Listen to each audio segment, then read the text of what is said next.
Three wealthy men thought they could intimidate anyone in that restaurant until they cornered the wrong woman in front of the wrong father. What happened in the next 60 seconds would expose a dangerous past, change two lives forever, and prove that the most ordinary-looking people sometimes carry the most extraordinary secrets.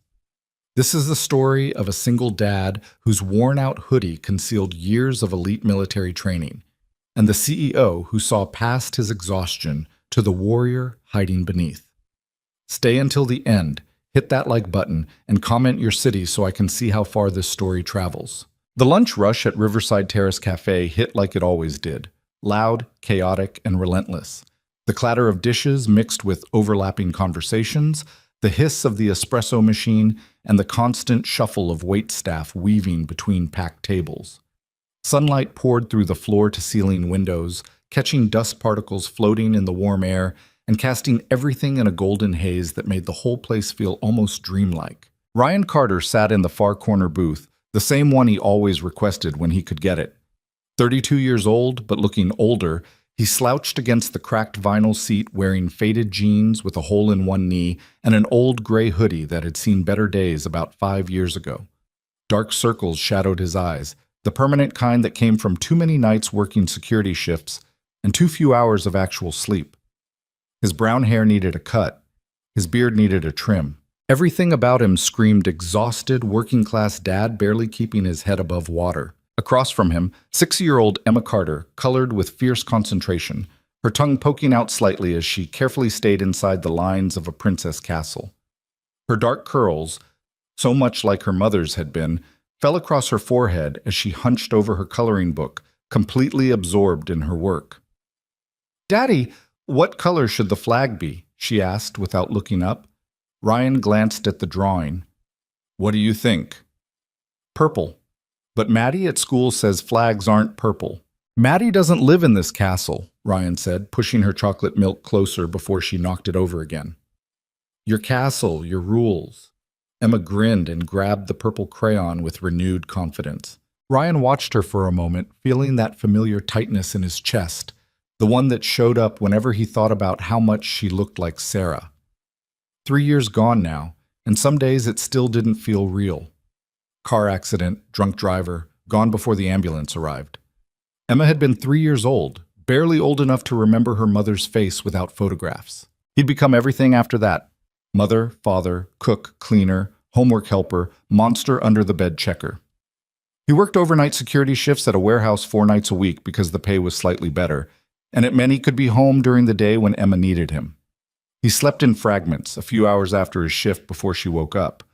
Another couple hours while she napped, if he was lucky. Maybe more if she went to bed early. It wasn't sustainable. He knew that. His body knew that. But what choice did he have? The waitress, Karen, mid-50s, perpetually frazzled, appeared with their food. Grilled cheese for Emma, cut into triangles the way she liked. A burger for Ryan that he'd probably eat half of before exhaustion killed his appetite. "Anything else, hun?" Karen asked, already scanning the room for other tables that needed attention. "We're good, thanks." She disappeared into the chaos. Ryan took a bite of his burger without tasting it, his eyes automatically scanning the restaurant out of habit. Old habits. The kind that didn't die just because you wanted them to. He cataloged exits. Noted the couple arguing in hushed tones 3 tables over. Marital problems, not a threat. Registered the businessman on his phone by the window, too focused on his call to notice anything around him. Tracked the movement of staff, the flow of customers, the blind spots in the room. It was involuntary now, like breathing. Emma hummed while she ate, swinging her legs under the table, completely safe in her little bubble of childhood innocence. She had no idea that her father spent every moment in public places calculating escape routes and assessing potential dangers. She didn't know about the knife he kept clipped inside his pocket, or the fact that he could reach it in under a second if he needed to. She didn't know a lot of things about who he used to be, and if Ryan had his way, she never would. "Daddy, can we get ice cream after?" "Maybe, if you finish your vegetables at dinner." "We're having vegetables?" "We're always having vegetables, Em." She wrinkled her nose but didn't argue, too focused on her grilled cheese. That's when Ryan noticed them. 3 men had just entered through the main entrance, and something about them immediately set off alarm bells in Ryan's head. Mid to late 30s, expensive suits that screamed money and entitlement, the kind of swagger that came from never being told no. The first one, tall, blonde, watch that probably cost more than Ryan made in 3 months, led the way. The other two flanked him like an entourage. They weren't here for lunch. They were here to be seen having lunch. Ryan watched them scan the crowded restaurant with visible irritation, clearly expecting a table to materialize just because they'd shown up. The hostess, a college kid named Amy, who always snuck Emma extra crayons, tried to explain that there'd be a 20-minute wait. 20 minutes? The blonde one said, loud enough for half the restaurant to hear. Do you know who I am? Ryan almost smiled. That line never got old. Amy kept her professional smile in place, but Ryan could see the tension in her shoulders. I understand, sir, but we're completely full right now. If you'd like to wait at the bar. I don't want to wait at the bar, he snapped. I want a table. His eyes swept the room and landed on a woman sitting alone by the window. Mid-30s, dark hair pulled back in a neat bun, wearing a charcoal business suit that was professional without being flashy. She had a laptop open in front of her and was clearly working through lunch, a barely touched salad pushed to the side.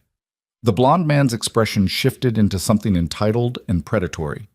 Perfect, he said, already moving toward her table. Ryan's attention sharpened. Emma was still coloring, oblivious. The three men approached the woman's table like they owned the place. She didn't look up from her laptop until the blonde one was standing directly beside her, casting a shadow across her screen. Excuse me, she said, her voice polite but firm, professional. Can I help you? Yeah, actually, the blonde one said with a smile that didn't reach his eyes. We need this table. So if you could pack up your little work project and move along, that'd be great. The woman, Ryan could see her name card on the table now, Victoria Hayes, looked up at him with an expression of calm disbelief. I reserved this table. You can check with the hostess. I don't need to check with anyone, he said, his voice dropping into something uglier. I'm asking nicely. We need this table. And I'm telling you nicely, Victoria replied, her tone never wavering from professional courtesy, that this table is reserved, and I'm not moving. The restaurant had started to notice now. Conversations were quieting. People were turning to watch. Ryan felt his muscles tense, that old familiar awareness flooding his system. He knew how this was going to go. He'd seen it 100 times in 100 different places. Men like this didn't handle rejection well. They escalated. Daddy? Emma had noticed his attention was elsewhere. What's wrong? Nothing, sweetheart. Keep coloring. One of the other men, stockier, darker hair, leaned in closer to Victoria's table. Lady, you're really going to make this difficult. Just move. I'm not making anything difficult, Victoria said, still calm. You're the ones demanding someone else's table. The blonde one's jaw tightened. Do you know who I am? No, Victoria said simply. And I don't care. That did it.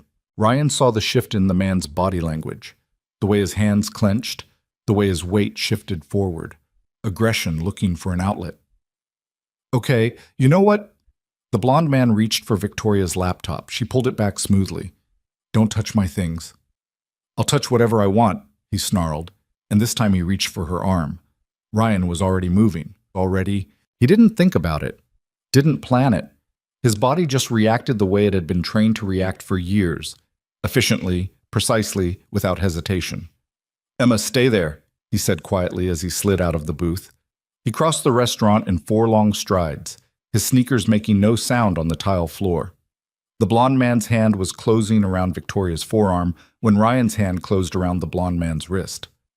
I wouldn't, Ryan said quietly. The blonde man spun, ready to unleash his anger on whoever had the audacity to interfere, and then he saw Ryan. Saw the exhausted-looking guy in the worn hoodie who didn't look like any kind of threat at all. Mind your own business, the man snapped, trying to yank his arm free. Ryan didn't let go. His grip was precise, firm enough to control the man's movement, but not hard enough to injure. Not yet. She asked you to leave, Ryan said, his voice still quiet. Calm. The kind of calm that was more dangerous than shouting. So leave. Get your hands off me, the blonde man said, his face reddening. He tried again to pull away, putting real force behind it this time. Ryan adjusted his grip slightly, applying pressure to a specific point on the man's wrist that made his fingers go instantly numb. The man gasped, and Ryan smoothly rotated the arm into a lock that forced him to bend forward to avoid the pain. It took less than 2 seconds. The whole restaurant had gone silent now. "What the? Let go!" the blond man yelped, suddenly off balance and helpless. His 2 friends started forward, ready to jump in, and Ryan's eyes flicked to them with an expression that stopped them cold. It wasn't anger, it wasn't even a threat. It was just assessment, like he was calculating exactly how quickly he could incapacitate both of them if they made that decision.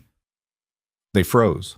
"Here's what's going to happen," Ryan said, still using that same quiet, almost conversational tone while he kept the blond man locked in place. "You're going to apologize to this woman. Then you're going to walk out of here and find somewhere else to have lunch. And we're all going to forget this happened."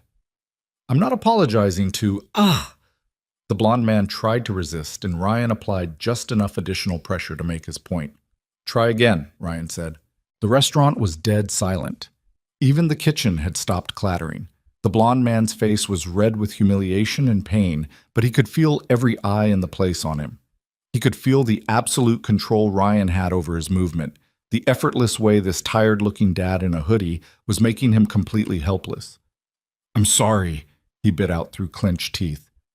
"Look at her when you say it," Ryan said. The blond man's eyes found Victoria's. "I'm sorry." Victoria just nodded once, her expression unreadable. Ryan held him there for 1 more second, long enough to make sure the lesson stuck, then released him with a smooth motion that made it clear the release was a choice, not a victory. The blond man stumbled back, cradling his wrist, his face a mixture of rage and humiliation. His friends caught him by the elbows. "You have no idea who you just—" he started. "I don't care," Ryan interrupted, his tone still flat and calm. "Leave." For a moment it could have gone either way. The blond man looked like he wanted to do something stupid, consequences be damned. His friends were clearly trying to decide if their loyalty extended to getting beaten up in a restaurant over a table. Then Amy, the hostess, appeared with the manager, and the decision was made for them. "Gentlemen," the manager said, a balding man in his 50s who looked deeply uncomfortable, "I'm going to have to ask you to leave." The blond man opened his mouth to argue, but one of his friends grabbed his arm. "Come on, Marcus. It's not worth it." They left, Marcus shooting one last venomous look at Ryan before the door closed behind them. The restaurant slowly came back to life. Conversations resumed. Silverware clinked against plates. But Ryan could feel every eye still tracking him as he turned back to Victoria's table. "You okay?" he asked. Victoria looked up at him with an expression that was part gratitude, part intense curiosity, and part something else he couldn't quite identify. "I'm fine," she said. "Thank you. That was impressive." Ryan shrugged uncomfortably. "It was nothing." "That wasn't nothing," Victoria said, her eyes sharp and analytical now. "That was training, serious training." Ryan felt that old familiar urge to deflect, to disappear, to not be noticed. "Just trying to help. Enjoy your lunch." He started to turn away. "Wait," Victoria said. "Please, let me at least buy you and your daughter lunch. That's the least I can do." Ryan hesitated.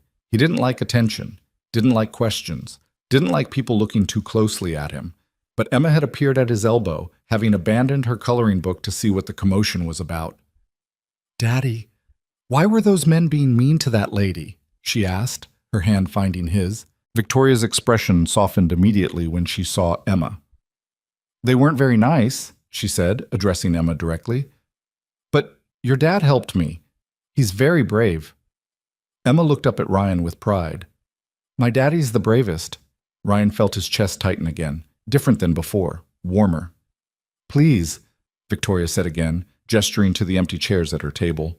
"Join me. I insist." Ryan looked at Emma, who was already nodding eagerly at the prospect of sitting at the fancy window table, and knew he'd lost this battle.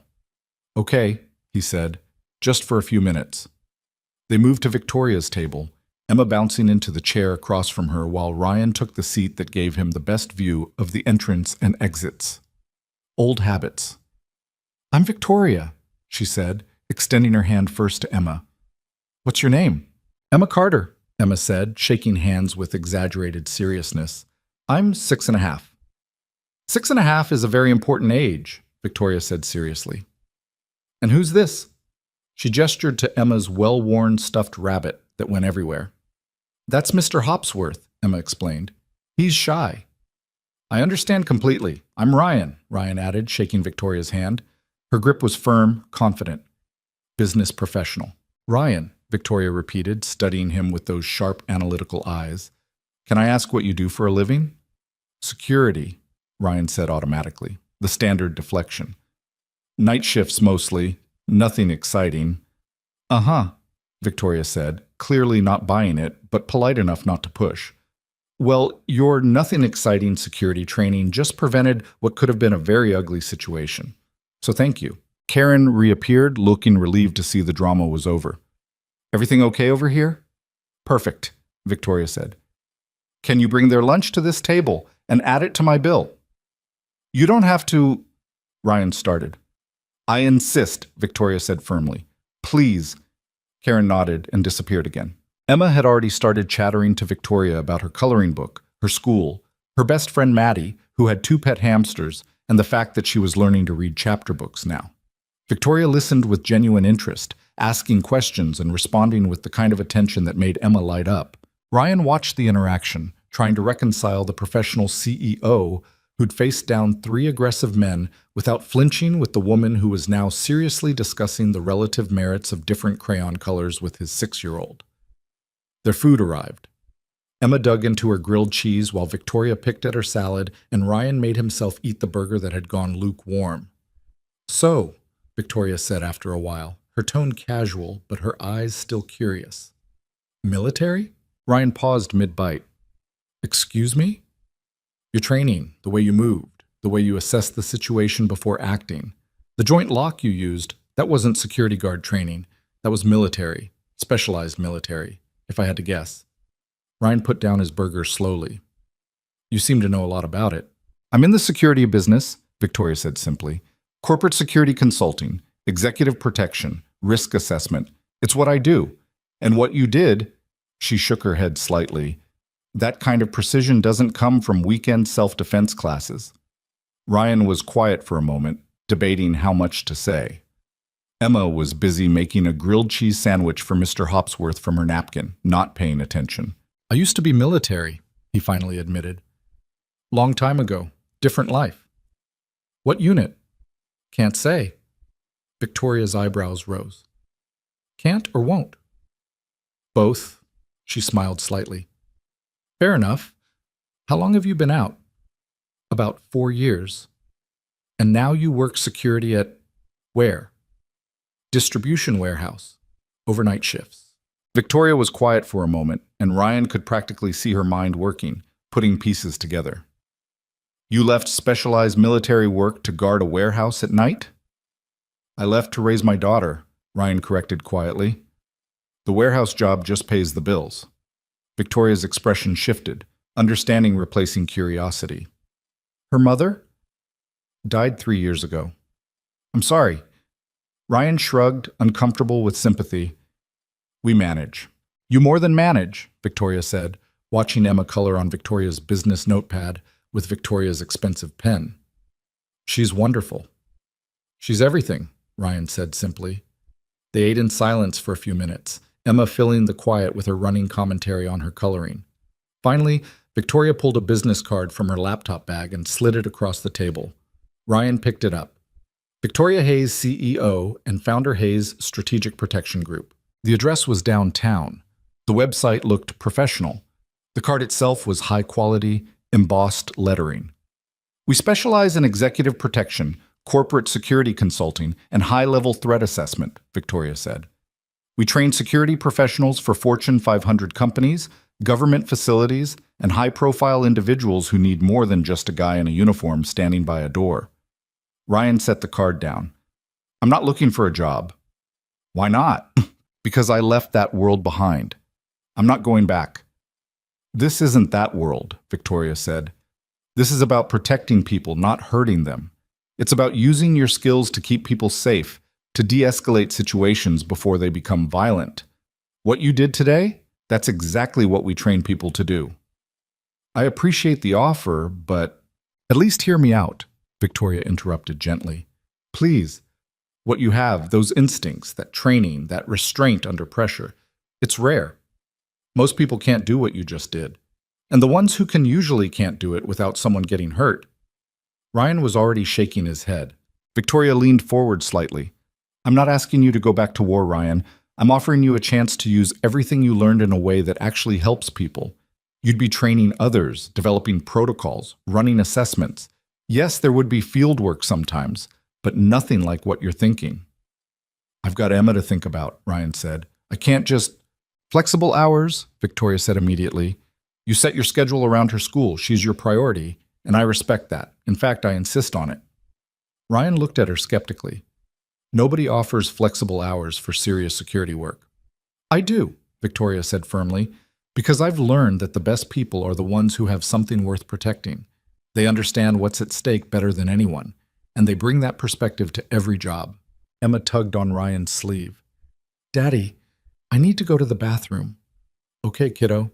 It's right over there. Can you see it? Yep. She slid out of her chair and headed toward the restrooms, Mr. Hopsworth under one arm. Ryan watched until she disappeared inside, then turned back to Victoria.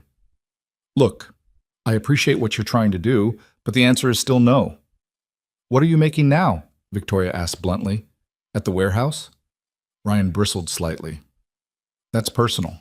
$35,000 a year? 40, if you're lucky?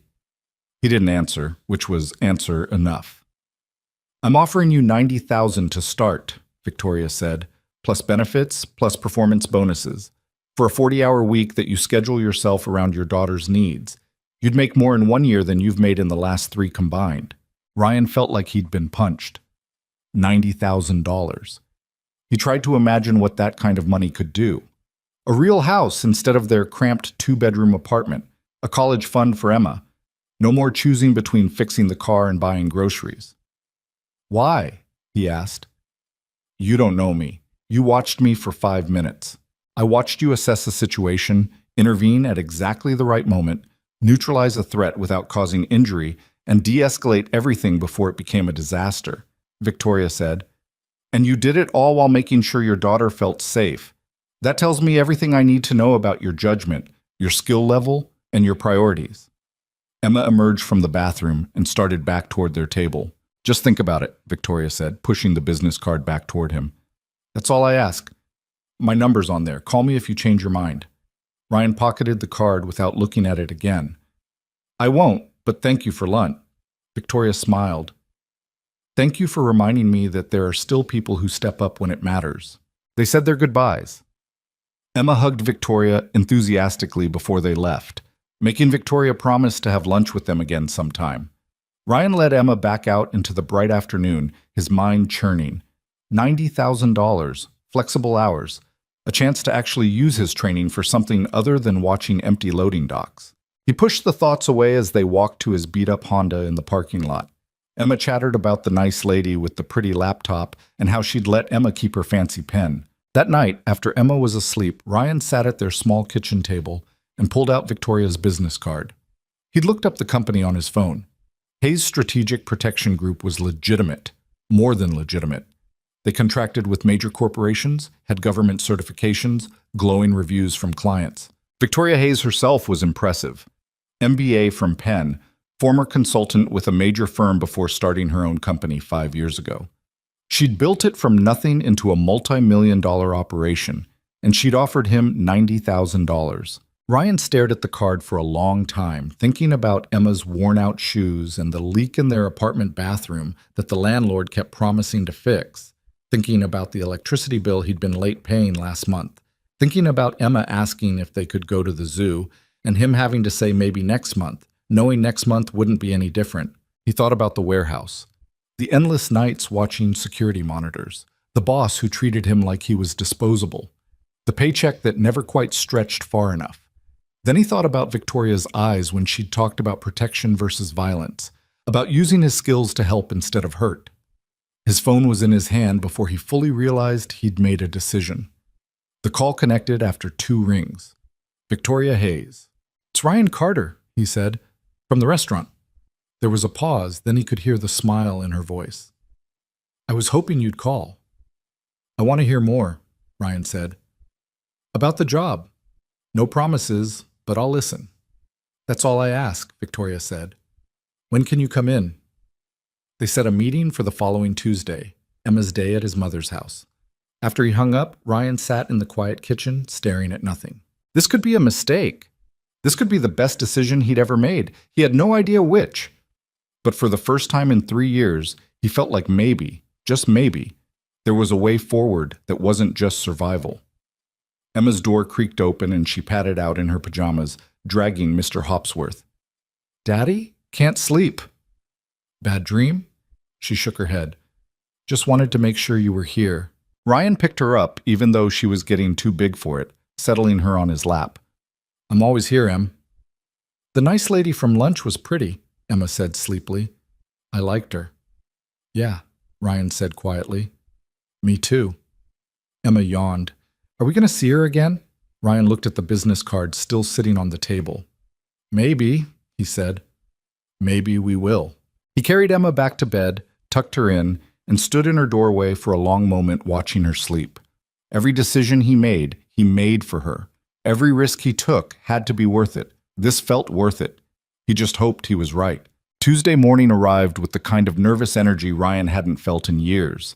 He dropped Emma at his mother's house early, and during her pointed questions about why he needed a whole afternoon free and whether this had anything to do with that woman from the restaurant, Emma wouldn't stop talking about. It's a job interview, Mom, he'd said, avoiding her knowing look. Uh-huh. And this job interview required you to actually iron a shirt? Ryan had left before she could interrogate him further. Now he stood outside a sleek glass building in the downtown business district, checking the address on Victoria's card for the third time. Hayes Strategic Protection Group occupied the entire 4th floor. The lobby was all polished marble and modern art that probably cost more than his car. He felt completely out of place in his one good button-down shirt and the khakis he'd bought at Target 2 years ago for a funeral. Everyone moving through the lobby wore suits that actually fit, carrying briefcases and talking on phones about things that sounded important. Ryan almost turned around. Then his phone buzzed. A text from Victoria. Front desk knows you're coming. Take the elevator to 4. Looking forward to talking. Too late to back out now. The receptionist on the 4th floor was a polished woman in her 40s who smiled professionally when he gave his name. Ms. Hayes is expecting you. Conference room B just down that hall. The offices were impressive without being flashy. Glass walls gave views into workspaces where people studied monitors showing security camera feeds, building layouts, threat assessment reports. One room had what looked like a mock-up of a corporate lobby. Another had training mats on the floor. Victoria was waiting in a corner conference room with windows overlooking the city. She'd traded the business suit from the restaurant for dark slacks and a cream-colored blouse, her hair down instead of pulled back. She looked younger, more relaxed. Ryan, she said, standing to shake his hand. Thank you for coming. Thanks for the opportunity, Ryan said, his voice more uncertain than he wanted it to be. Please sit. Can I get you anything? Coffee? Water? I'm fine. They sat across from each other at the polished table.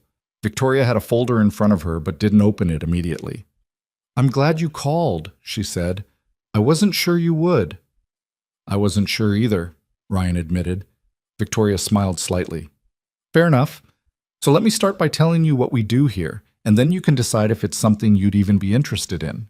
Over the next 20 minutes, Victoria walked him through Hayes Strategic Protection Group's operations.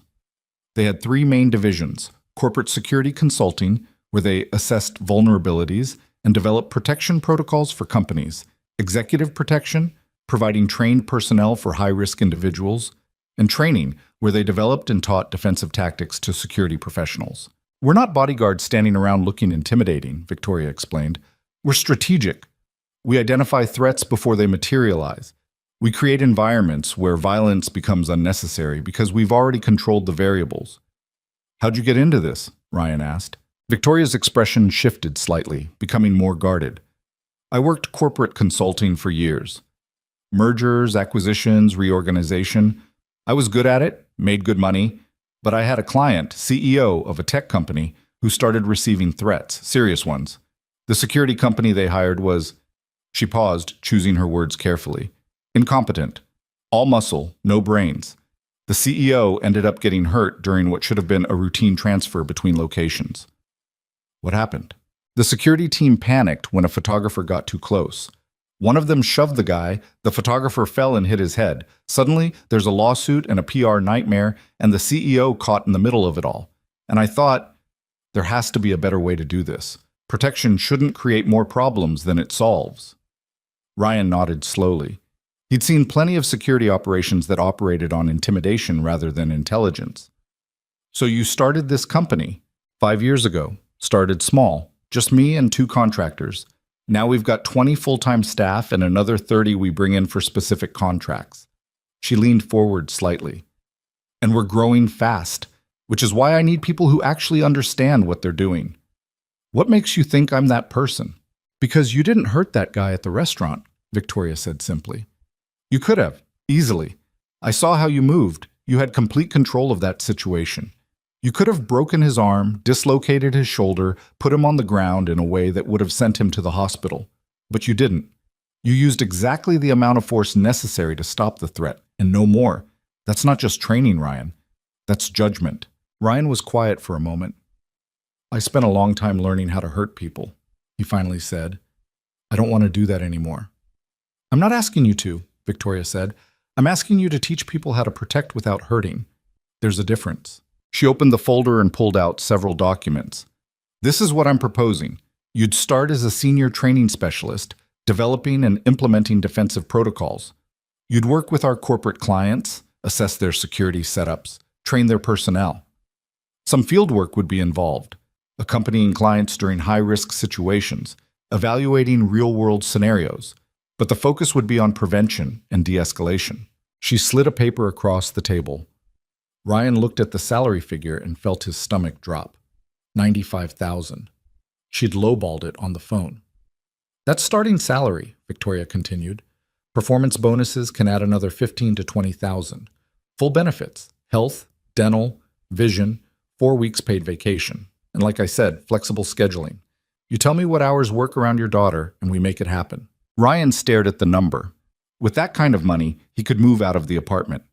Buy Emma a real bedroom set instead of the hand-me-down furniture they had now. Stop lying awake at night doing math on bills. What's the catch? He asked. Victoria raised an eyebrow. Catch? Nobody offers this kind of money with this kind of flexibility without a catch. She smiled slightly. The catch is that I expect excellence.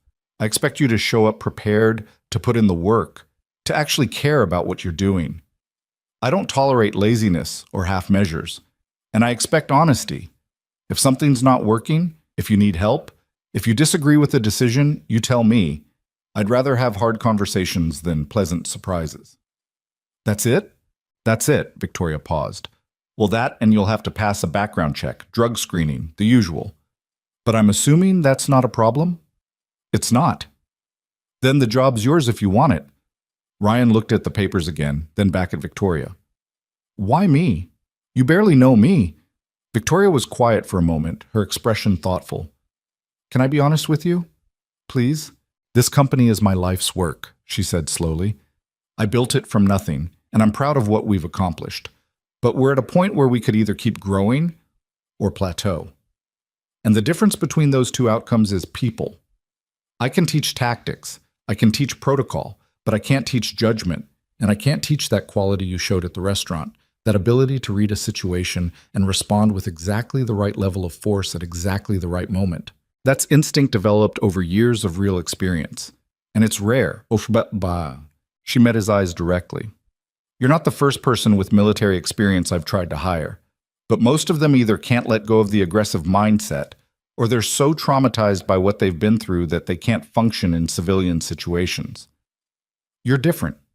You've figured out how to integrate what you learned without letting it consume you. That's what I need. Ryan thought about the nightmares he still had sometimes, the moments when loud noises made him flinch, the hypervigilance that never quite turned off. I'm not sure I figured it out as much as you think. Nobody's perfect, Victoria said quietly. I'm not asking for perfect. I'm asking for someone who tries. They sat in silence for a moment. Through the window, Ryan could see the city spread out below, people moving through their lives, completely unaware of the decision being made in this room. "I need to think about it," Ryan finally said. "Of course. Take whatever time you need." Victoria pulled out another card and wrote something on the back. "That's my cell. Call me when you decide. Or if you have questions." Ryan took the card, then hesitated. "Can I ask you something?" "Anything." Why do you care so much? About doing this right, I mean. Most security companies just want bodies in uniforms. Victoria's expression shifted, becoming more vulnerable than he'd seen before. "Because I've seen what happens when protection becomes about power instead of safety. I've watched security personnel abuse their authority, escalate situations that should have been simple, hurt people who were just scared or confused, and every time it happens, everyone becomes less safe. The client, the personnel, the public, everyone." She stood and walked to the window, her back to Ryan. "I want to build something better than that, something that actually helps people feel secure without making anyone else feel threatened, and I can't do that alone." Ryan stood as well. "I appreciate your honesty." Victoria turned back to face him. "Before you go, would you mind if I showed you the training facility, just so you know what you'd be working with?" Ryan checked his phone. He had another hour before he needed to pick up Emma. "Sure." They took the elevator down to the second floor, which Hayes Strategic had also leased. The space had been converted into a state-of-the-art training facility. One area had multiple rooms set up to simulate different environments: a corporate lobby, a parking garage, a residential hallway. Another section had a gym with equipment specifically designed for defensive training. A class was in session in one of the simulation rooms. Ryan watched through the observation window as an instructor worked with 4 students on response protocols for aggressive individuals. The instructor was good, calm, clear, focused on positioning and awareness rather than combat techniques. "That's Marcus Chen," Victoria said, "former LAPD, specialized in crisis intervention. He's been with me for 3 years. Good instructor, but his background is law enforcement. I need someone who can bring a different perspective. Someone who's operated in environments where the rules were different and the stakes were higher." They moved through the facility, Victoria pointing out different areas and explaining how they used the space. She introduced him to several staff members who were friendly without being pushy. Everyone seemed competent and professional. In the main gym area, 2 people were practicing defensive holds on the mats. Their technique was solid but textbook. They were doing everything correctly but without the fluid adaptability that came from real experience. "What do you think?" Victoria asked. Ryan watched the practice session. "They're good, well-trained." "But?" He glanced at her, surprised she'd caught his reservation. "But they're thinking too much, following steps instead of reading the situation." "Could you teach them not to?" Ryan considered. "Maybe. It's hard to teach instinct. But you could try." "I could try," he admitted. They headed back upstairs. In the elevator, Victoria said, "I know this is a big decision, and I know I'm asking you to take a risk on something unfamiliar, but I think you'd be good at this, Ryan, really good. I appreciate that. And Emma would have better opportunities, better schools, better healthcare, more stability. You'd be able to give her the life you want her to have." Ryan felt a flash of irritation. "Don't." Victoria blinked. "Don't what?" "Don't use my daughter to sell me on this. I'm already thinking about what's best for her. I don't need you to remind me." For a second, Victoria looked taken aback, then she nodded slowly. "You're right. I'm sorry. That was manipulative." The elevator opened back on the 4th floor. They walked toward the lobby in silence. At the elevators, Victoria extended her hand. "Thank you for coming in. Whatever you decide, I meant what I said at the restaurant. Thank you for stepping in. Not everyone would have." Ryan shook her hand. "Anyone decent would have. You'd be surprised how many people aren't decent when it actually matters." Ryan left the building and sat in his car for a long time, staring at nothing. His phone rang, his mother probably wondering where he was. He let it go to voicemail. $95,000. A chance to use his skills for something meaningful. Flexible hours. Better life for Emma. He thought about Victoria's eyes when she'd talked about building something better. She believed in what she was doing. Really believed it. That wasn't something you could fake. He also thought about how comfortable she was in that world of glass offices and polished conference rooms. How easily she moved through spaces where he felt like an imposter. They came from completely different places. but she'd offered him a bridge between those worlds. The question was whether he was brave enough to cross it. He picked up Emma from his mother's house, and during another round of questions, he deflected with practiced ease. Emma chattered about her day, about the puzzles she'd finished with Grandma, about the cookies they'd baked. That night, after Emma was asleep, Ryan pulled out his laptop, a 6-year-old Dell that took 3 minutes to boot up, and researched Hayes' Strategic Protection Group more thoroughly. He read client testimonials, looked up Victoria's background, checked the company's certifications and credentials. Everything checked out. More than checked out. The company had an impressive reputation. He found an interview Victoria had given to a security industry magazine 2 years ago. The interviewer had asked about her philosophy on protection services. Too many people in this industry think protection means aggression, Victoria had said. They think the best security is the most intimidating security, but that approach creates more risk than it prevents. Real protection is about intelligence, awareness, and creating environments where violence becomes unnecessary. It's about making people feel safe, not afraid. Ryan read the quote 3 times. He thought about the warehouse, about his boss who'd asked him to cover an extra shift this weekend because someone had called in sick, not caring that it was Emma's birthday, about the paycheck that had bounced last month, forcing Ryan to use money from his emergency fund, the emergency fund that was now basically empty. He thought about Emma's upcoming dental appointment and the cavity that needed filling, about her shoes that were getting too small, about the field trip her class was taking next month that cost $40 he didn't really have. Then he thought about what $95,000 could do. His phone was in his hand before he talked himself out of it. Victoria answered on the second ring. "Ryan? I have some conditions," he said. There was a pause, then, "I'm listening. I need to be done by 3 o'clock every day to pick up Emma from school. No exceptions unless I arrange other care in advance. I need flexibility if she's sick or has school events. And I need 2 weeks to give notice at my current job and get childcare figured out." "Done," Victoria said immediately. "Anything else?" "If I don't think this is working, for any reason, I can leave without penalty. I'm not signing any contract that locks me in." "Fair enough. Though I should mention that our standard employment is at will anyway. Either party can terminate with 2 weeks' notice." Ryan took a breath. "Okay, then I'm in." He could hear the smile in Victoria's voice. "Really?" "Really. But I still think you might be making a mistake." "I'll take that risk," Victoria said. "Can you start 3 weeks from Monday?" "Yeah, I can make that work." "Perfect. I'll have HR send over the paperwork tomorrow. Welcome aboard, Ryan." After they hung up, Ryan sat in the quiet apartment trying to process what he'd just done. He'd quit his job, committed to something completely outside his comfort zone, put his trust in someone he barely knew. It was terrifying. It was also the first decision in 3 years that felt like moving forward instead of just surviving.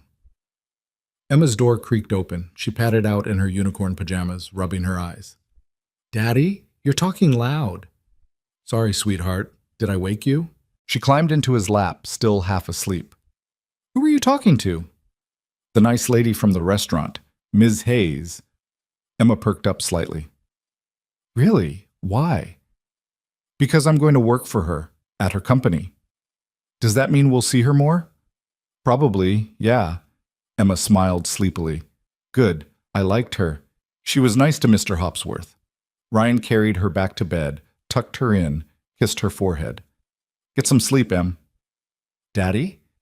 "Yeah? Is this a good thing? The new job?"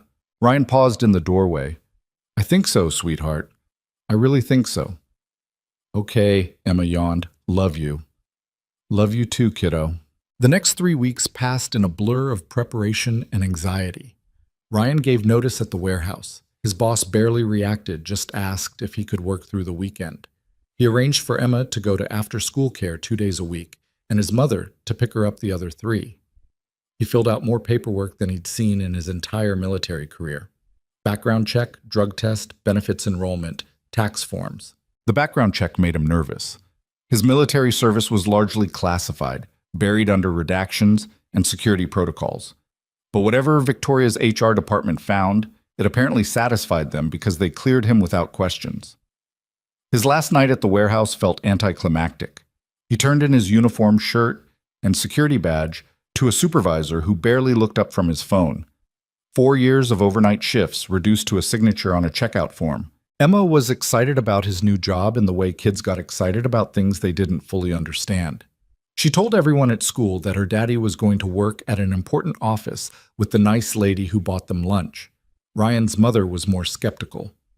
"You're sure about this woman?" she asked when he dropped Emma off the Sunday before his start date. "You barely know her." "She runs a legitimate company, Mom. I vetted it. That's not what I'm asking."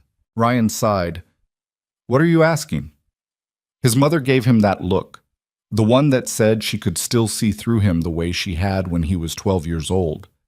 "I'm asking if you're taking this job because it's a good opportunity or because you're interested in her." "It's a good opportunity," Ryan said firmly. "The pay is more than double what I was making, the hours work around Emma. It's a smart move." "Uh-huh." "What?" "Nothing," his mother said, but she was smiling in that knowing way that made Ryan want to end the conversation immediately. "I hope it works out, honey. You deserve something good." Monday morning arrived with a knot of anxiety in Ryan's stomach that coffee couldn't touch. He'd bought 2 new shirts and a pair of actual dress pants that fit. Emma had helped him pick out a tie, navy blue with small anchors on it that she'd declared very professional. He dropped her at school early, getting a hug that lasted a bit longer than usual. "You're going to do great, Daddy," Emma said with the absolute confidence only a 6-year-old could have. "Thanks, Em. Have a good day at school." "You too."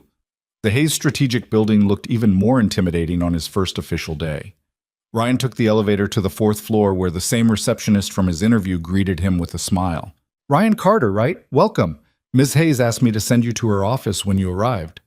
Victoria's office was corner suite with windows on 2 walls and a view that probably cost extra. She was on the phone when he arrived, but gestured for him to come in and sit. "I understand your concern," she was saying into the phone, her voice calm but firm. "But our assessment stands. Your current lobby protocols have 3 major vulnerabilities that need to be addressed before we can certify the space as secure. I'm sending over the detailed report this afternoon." A pause. "Yes, I know it'll be expensive. Security usually is. But it's less expensive than a lawsuit after someone gets hurt." She hung up and turned her attention to Ryan. "First day. How are you feeling?" "Nervous," Ryan admitted. "Good. Means you care." She stood and grabbed a folder from her desk. "Okay, so here's the plan. This morning I'm going to walk you through our current training programs and introduce you to the team. This afternoon you'll observe Marcus running a corporate client session. Tomorrow we'll start getting you up to speed on our assessment protocols. Sound reasonable?" "Sounds fine." "Great. Also, and feel free to say no, but Emma's school lets out at 3, right?" Ryan tensed slightly. "Yes. I was thinking, on days when your mom picks her up, maybe she could bring Emma here after school sometimes. We've got a break room with tables she could do homework at, and there's a coffee shop on the ground floor. Just a thought, so you don't have to rush out immediately at 3 on days you're in the middle of something." Ryan stared at her. "You want me to bring my 6-year-old to work?" "Only if it helps. I just thought—" Victoria paused, looking slightly uncertain for the first time since he'd met her. "I just thought it might make the transition easier, but if it's inappropriate—" "No," Ryan interrupted. "It's actually really thoughtful. Thank you." Victoria smiled, looking relieved. "Okay then, ready for the tour?"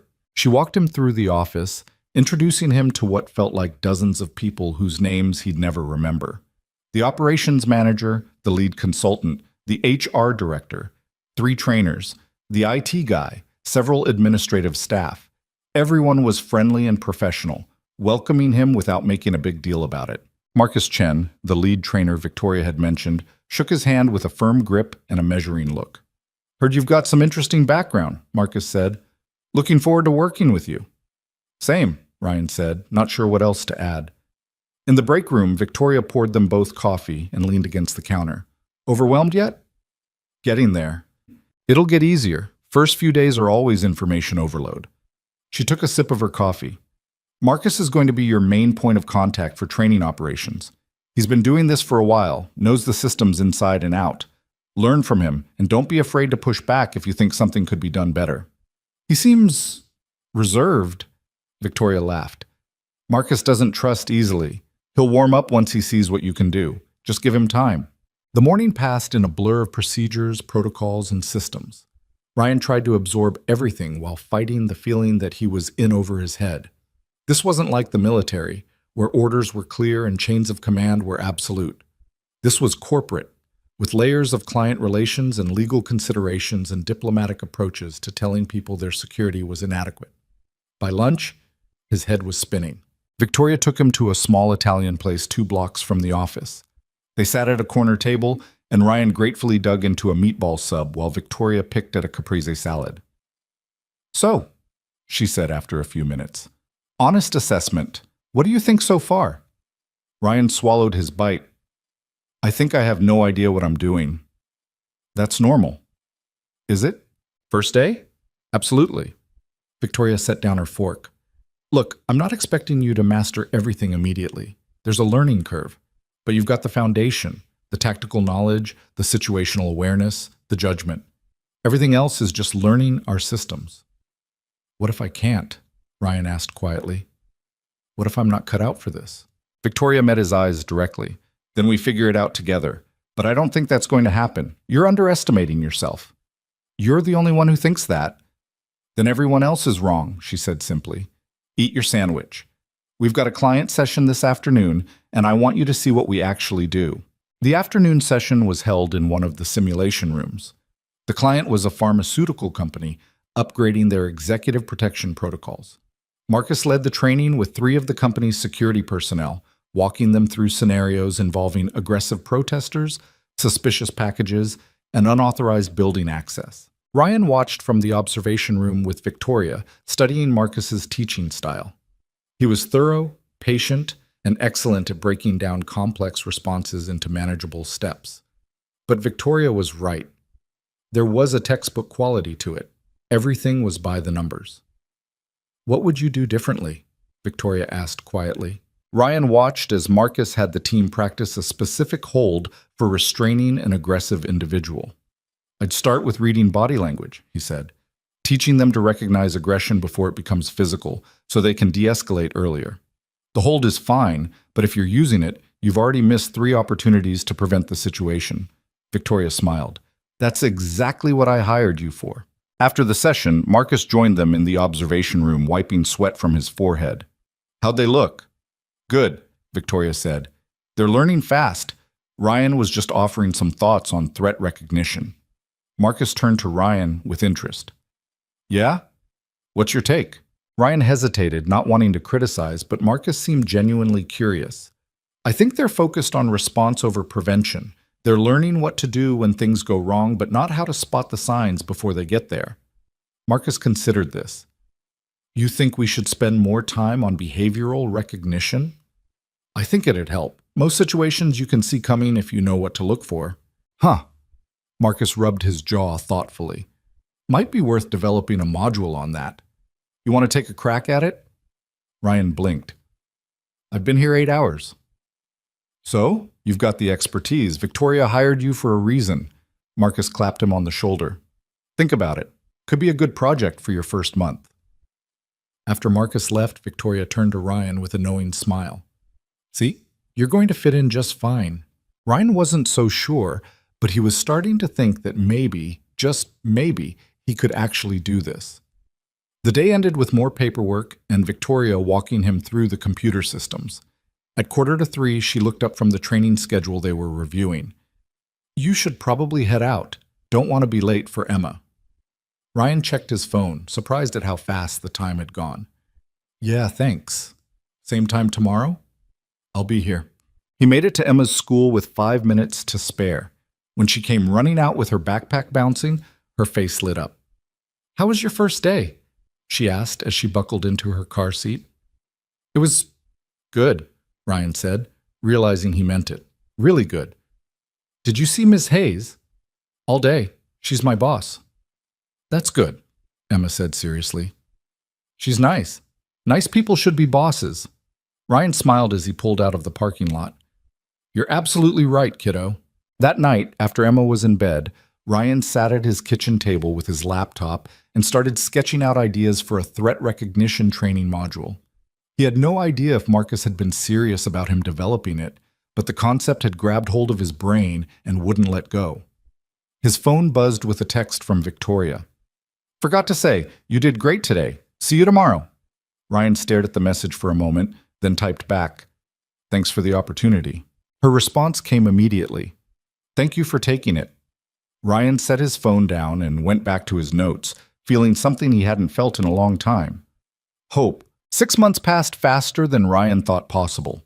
The threat recognition module he'd sketched out that first night turned into a full training program that Marcus immediately integrated into their corporate sessions. Clients loved it. Finally, someone was teaching their security teams to think instead of just react. Within 3 months, Hayes Strategic was getting requests specifically for Ryan's programs. The money was real. The first paycheck had made Ryan stare at his bank account for a solid 5 minutes, convinced there'd been a mistake. There hadn't been. He'd paid off his credit card debt in 2 months, bought Emma new shoes without checking the price tag first, started actually putting money into savings. They'd moved out of the cramped apartment into a small house with a fenced backyard in a neighborhood with good schools. Emma had her own room, painted purple at her insistence, with actual furniture instead of hand-me-downs. Ryan had bought a reliable car to replace the Honda that had finally died in a grocery store parking lot. For the first time in years, he could breathe. But it wasn't just the money that had changed things. It was the work itself. Ryan had forgotten what it felt like to be good at something, to use his brain and his training in ways that actually mattered. He'd spent so long just surviving that he'd forgotten he could do more than that. And then there was Victoria. They'd fallen into an easy working relationship that had somehow become more than that without either of them quite noticing when it happened. She'd started joining him for lunch a couple times a week, their conversation shifting from business to personal. Her frustrations with a difficult client, his concerns about Emma struggling with math homework, both of them trading stories about their pasts in careful increments. Ryan learned that Victoria had built her company after her father died, leaving her enough money to take the risk, but not enough to coast on. That she worked 16-hour days because she didn't know how to stop. That she lived alone in a downtown condo that was beautiful and empty and felt nothing like home. Victoria learned that Ryan still had nightmares sometimes about missions he couldn't talk about. That he'd met his wife in college before he'd enlisted, back when he thought he'd be an engineer. That raising Emma alone terrified him more than anything he'd faced overseas because there was no training manual for being both parents at once. Emma adored Victoria, which complicated things in ways Ryan hadn't anticipated. His mother had been right to be skeptical. Somewhere along the way, professional respect had shifted into something that made Ryan's chest tight when Victoria smiled at him across the conference table. He hadn't done anything about it, wasn't sure he should. She was his boss. It would be complicated. He had Emma to think about, but he thought about it more than he wanted to admit. It was a Tuesday afternoon in late September when everything shifted. Ryan was in the training facility working with a group of security personnel from a tech company when Victoria appeared in the observation room window. She caught his eye and held up her phone, mouthing, "Need to talk." He wrapped up the session early and found her waiting in her office. She was pacing, which immediately set off warning bells. Victoria didn't pace. "What's wrong?" Ryan asked, closing the door behind him. "I just got off the phone with the FBI," Victoria said without preamble. "They have a situation. High-risk witness protection case. Federal prosecutor testifying against an organized crime network in 3 weeks. She's received credible death threats, specific, detailed ones that mention her 7-year-old daughter by name." Ryan felt his stomach drop. "They want us to provide protection?" "They want you specifically," Victoria said, turning to face him. "They've reviewed our corporate work. They want the person who developed our threat recognition protocols. They want someone who can operate in a high-stress environment with civilian safety as the absolute priority." "Victoria, I know," she interrupted. "I know what I'm asking. This isn't corporate training. This is field work, real danger, the kind of assignment you left behind." Ryan sat down heavily in one of her office chairs. "How high risk are we talking?" Victoria pulled out a file and handed it to him. "The prosecutor, her name is Jennifer Morrison, has been working this case for 2 years. The organization she's going up against has connections to 3 murders, multiple assaults, extensive racketeering. They've already tried to bribe her. When that didn't work, they started threatening her family." Ryan opened the file. Jennifer Morrison's photo showed a woman in her late 30s with tired eyes and a determined expression. The next photo showed a little girl with dark pigtails, missing her two front teeth. Her daughter's name is Sophie, Victoria said quietly. She just turned 7. Ryan stared at the photo, thinking about Emma, about what he'd do if someone threatened her, about how terrified Jennifer Morrison must be right now. What's the scope? He asked, still looking at the file. Full protection detail for 3 weeks leading up to the trial. You'd coordinate with FBI security but maintain operational independence. Safe house setup, transportation protocols, threat assessment, everything. That's a lot for one person. You'd have support. Marcus can handle things here while you're gone. I'd work with you on the operational planning, and the FBI is providing additional personnel for perimeter security. Ryan looked up at her. You've already said yes, haven't you? Victoria met his eyes. No, I told them I needed to talk to you first. This is your decision, Ryan. If you say no, I'll turn it down and we'll never speak of it again. They specifically requested me. That's going to damage our relationship with them. I don't care, Victoria said firmly. You didn't sign up for this kind of work. I'm not going to force you into it just because it's good for business. Ryan looked back at Sophie Morrison's photo. 7 years old, same age Emma would be in 6 months. Tell me honestly, he said. Can anyone else do this? Victoria was quiet for a long moment. Not as well as you. The FBI approached us because they need someone who can think tactically while keeping civilian safety paramount. Most protection specialists with your level of training come from backgrounds where civilian casualties were acceptable losses. You're different. You spent years operating in populated areas where one mistake could turn an entire community against your mission. That's the mindset they need. What about Emma? Ryan asked. 3 weeks is a long time. Your mom could stay at your place, or Emma could stay with her, whatever works better. Victoria paused. I'll make sure Emma's taken care of, Ryan, whatever you need. Ryan closed the file and handed it back to her. I need to think about it. Of course. Take whatever time you need. How long do I have? They need an answer by tomorrow morning. Ryan stood and walked to the window, looking out over the city. Somewhere down there, Jennifer Morrison was trying to figure out how to keep her daughter safe while doing her job. Somewhere, Sophie Morrison was probably coming home from school, completely unaware that someone wanted to hurt her mother. If I say yes, Ryan said slowly, I need complete operational control. The FBI can provide resources and intelligence, but I make the final calls on protection protocols. Victoria nodded. I'll make sure that's in the contract. And I need 2 days to prepare. Review the case file, assess the safe house location, develop transport routes. I'm not going into this blind. Done. Ryan turned back to face her. Why does this feel like a test? It's not a test, Victoria said. It's a choice. And whatever you choose is the right answer. Is it? Ryan asked. Because part of me thinks I should say no. I've got Emma to think about. I've got a good thing here. Why risk it? Because there's a 7-year-old girl out there who deserves to feel safe, Victoria said quietly. And you're one of the few people who can make that happen. Ryan was quiet for a long moment. I'll let you know in the morning. That night, after Emma was asleep, Ryan sat in his backyard with a beer he barely touched and stared at the stars. The file Victoria had given him was on the table beside him. He'd taken it home against his better judgment. Jennifer Morrison had dedicated 2 years of her life to building a case against people who hurt others for profit. She'd received threats, been offered bribes that could have set her family up for life, kept going anyway because she believed in what she was doing. And now someone was threatening her daughter to make her stop. Ryan thought about what he'd told Victoria 6 months ago, that he'd left the military because he wanted to be a father, not a soldier, that he'd walked away from violence. But this wasn't violence. This was protection. This was using everything he knew to keep an innocent kid safe. His phone rang. His mother. Hey, Mom. You're up late, she said. But everything okay? Ryan smiled slightly. She always knew when something was wrong. How do you do that? Mother's intuition. What's going on? He told her about the assignment, about Jennifer and Sophie Morrison, about the decision he was facing. His mother was quiet for a long moment after he finished. What does Victoria think? She says it's my choice. That's not what I asked, Ryan sighed. She thinks I should do it. I think. She's trying to be supportive either way, but I can tell she believes I'm the right person for this. And what do you think? I think I'm scared, Ryan admitted. Not of the danger. I can handle danger.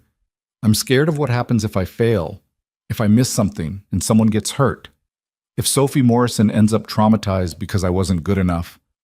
Oh, honey, his mother said gently, you can't think like that. Why not? It's a legitimate concern. Because that kind of fear will paralyze you. You can't do this job or any job if you're constantly terrified of failing. You can only do your best and trust that your best is good enough. Ryan took a sip of his beer.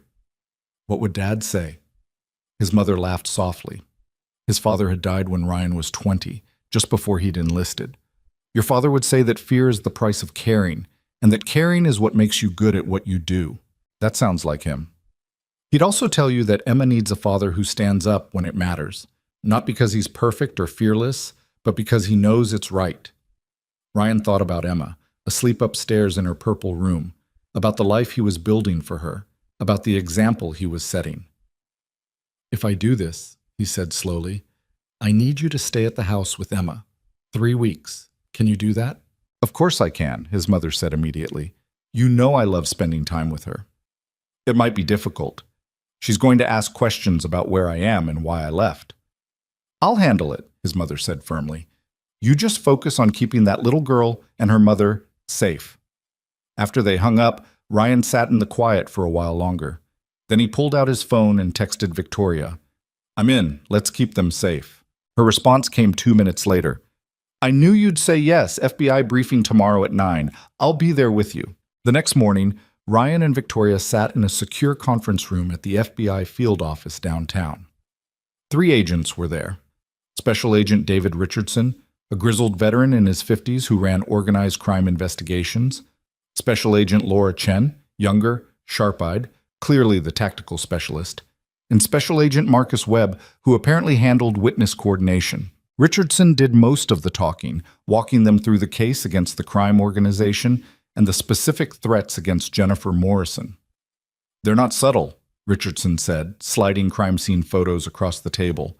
This is what they did to the last witness who was going to testify. Found him in his car 3 blocks from the courthouse. Ryan looked at the photos without flinching. He'd seen worse. How credible are the current threats? Very, Agent Chen said. We've intercepted communications that specifically mention the prosecutor and her daughter. They've done surveillance on her home, her office, her daughter's school. They know her routine. Have you moved her yet? Victoria asked. We pulled her and her daughter out of their house 2 days ago, Webb said. They're in a temporary location, but it's not ideal for long term. We need a proper safe house set up with professional protection before the trial starts. Show me what you've got for locations, Ryan said. Chen pulled out a laptop and brought up 3 potential safe houses. Ryan studied each one, immediately seeing problems with all of them. This one's too isolated, he said, pointing to a rural property. Single access road means 1 entry point, but also 1 exit. If they find you, you're trapped. What about this one? Chen asked, showing a suburban house. Too many neighbors, too many variables. Someone notices something, posts on social media. Suddenly everyone knows there's FBI activity in the neighborhood. And the third? Ryan studied the photos of a townhouse in a medium-density residential area. Multiple exits, decent sight lines, close enough to the city for quick emergency response, but not so conspicuous that it would draw attention. This one could work, he said, but I need to see it in person before I commit. We can arrange that for this afternoon, Richardson said. What else do you need? Complete background on Jennifer and Sophie Morrison. Medical history, dietary restrictions, medications, fears, triggers. If Sophie's afraid of the dark, I need to know that. If Jennifer has a medication she takes at specific times, I need to know that. Webb made notes. We can get you that information. I need to meet with them before we move them to the safe house, Ryan continued. Build rapport, establish trust, explain what's going to happen. They're going to be scared and isolated for 3 weeks. That's a long time, especially for a 7-year-old. They need to know I'm there to protect them, not just control them. Richardson nodded approvingly. Most protection specialists just want to lock their principals in a room and forget about them. You actually sound like you care about their well-being. They're people, not packages, Ryan said simply. Treat them like packages and they'll fight you every step of the way. Treat them like people, and they'll work with you to stay safe. Victoria spoke up for the first time. What kind of support personnel are you providing? 2 agents for perimeter security, rotating 12-hour shifts, Chen said, plus surveillance monitoring from our operations center. Not enough, Ryan said flatly. I need a minimum of 4 personnel for perimeter, 2 on site, 2 as backup, and I need communications equipment that doesn't rely on cell service in case they try to jam signals. That's a lot of resources, Richardson said carefully. That's what proper protection requires, Ryan countered. You want me to keep your witness safe, I need the tools to do it right. Otherwise, find someone else. Richardson and Chen exchanged glances. Victoria hid a smile. We'll make it work, Richardson finally said. What else? They spent the next 2 hours going over details. Communication protocols, emergency procedures, food delivery logistics, medical contingencies. Ryan asked questions the FBI agents hadn't considered, poked holes in their initial plans, and generally made it clear that he wasn't going to accept anything less than optimal. By the time the meeting ended, Ryan had a list of requirements a page long and the grudging respect of 3 federal agents who weren't used to contractors telling them how to do their jobs. In the parking lot afterwards, Victoria leaned against her car and looked at Ryan with an expression he couldn't quite read. What? He asked. That was impressive, she said. You just rewrote the FBI's entire protection protocol and made them thank you for it. Ryan shrugged uncomfortably. They were going to get someone killed doing it their way. I know. That's why it was impressive. Victoria paused. Are you sure about this? It's not too late to back out. I'm sure, Ryan said, surprised to realize he meant it. Scared, but sure. Good scared or bad scared? Is there a difference? Yes, Victoria said. Good scared means you understand the stakes and you're taking it seriously. Bad scared means you're doubting whether you can do this. Ryan thought about it. Good scared, then, I think. Victoria pushed off from her car and stood close enough that Ryan could smell her perfume, something subtle and professional that he'd come to associate with her. You're going to do great, Ryan. I wouldn't have suggested you for this if I didn't believe that. I hope you're right. I'm always right, she said with a slight smile. You'll figure that out eventually. They reviewed the safe house that afternoon, Ryan, Victoria, and Agent Chen. The townhouse was better in person than in photos. 3 bedrooms, 2.5 baths, attached garage, small backyard with a privacy fence. The layout allowed for good internal security and multiple escape routes. Ryan walked through it twice, making notes about sight lines, entry points, places where someone could hide. He tested locks, examined windows, evaluated the garage door mechanism. You're thorough, Chen observed. Thorough keeps people alive, Ryan said, checking the basement stairs. What's the neighborhood like? Mixed professional and retired residents. Quiet. Low crime rate. HOA keeps things looking uniform so one more townhouse doesn't stand out. Good, Ryan pointed to the backyard. I want motion-activated lights here, here, and here, and cameras covering all approaches. We can have that installed by tomorrow. Ryan nodded. Then this'll work. When can we move them in? Day after tomorrow, if that gives you enough time to prepare. It'll have to. That evening, Ryan sat Emma down for a conversation he'd been dreading. Hey kiddo, I need to talk to you about something. Emma looked up from her homework with immediate concern. She'd gotten good at reading his moods over the years. What's wrong? Nothing's wrong, Ryan assured her, but I have to go away for work for a few weeks. Grandma's going to stay here with you while I'm gone. Emma's face fell. How long? About 3 weeks, maybe less. 3 weeks? Her voice got small. That's a really long time, Daddy. I know, sweetheart, I know it is. Why do you have to go? Ryan had prepared for this question, knowing he couldn't tell her the truth, but needing to tell her something. There's a little girl who's scared, and her mom asked Ms. Hayes' company to help keep them safe. And Ms. Hayes thinks I'm the best person to do that. Emma was quiet for a moment, processing. Is the little girl in danger? She might be, but that's why I'm going to make sure she stays safe. How old is she? 7. That's almost my age, Emma said seriously. She thought about this for a long moment, then nodded with the kind of gravity only children could manage. Okay, you should go help her. Ryan felt his chest tighten. Yeah? Yeah, because if I was scared, I'd want someone to help me, and you're really good at helping people. Ryan pulled her into a hug, holding on maybe a little too long. You're pretty amazing, you know that? I know, Emma said into his shoulder. Will you call me? Every single day, Ryan promised, and Grandma's going to spoil you rotten while I'm gone. Will Ms. Hayes visit? Maybe, if she has time. Emma pulled back and looked at him with those two perceptive eyes. You like her, don't you? Ms. Hayes. Ryan blinked. What? You get all weird when you talk about her, smiley and nervous at the same time. Ryan had no idea how to respond to that. She's my boss, Em. So? You can like your boss. Maddie's mom likes her boss, and they got married last year. That's different. Why? Because it just is, Ryan said, feeling completely out of his depth. Now finish your homework. Emma grinned like she'd won something and went back to her math problems. The next 2 days were a blur of preparation. Ryan met with Jennifer and Sophie Morrison at their temporary location, a bland hotel suite that felt more like a prison than a refuge.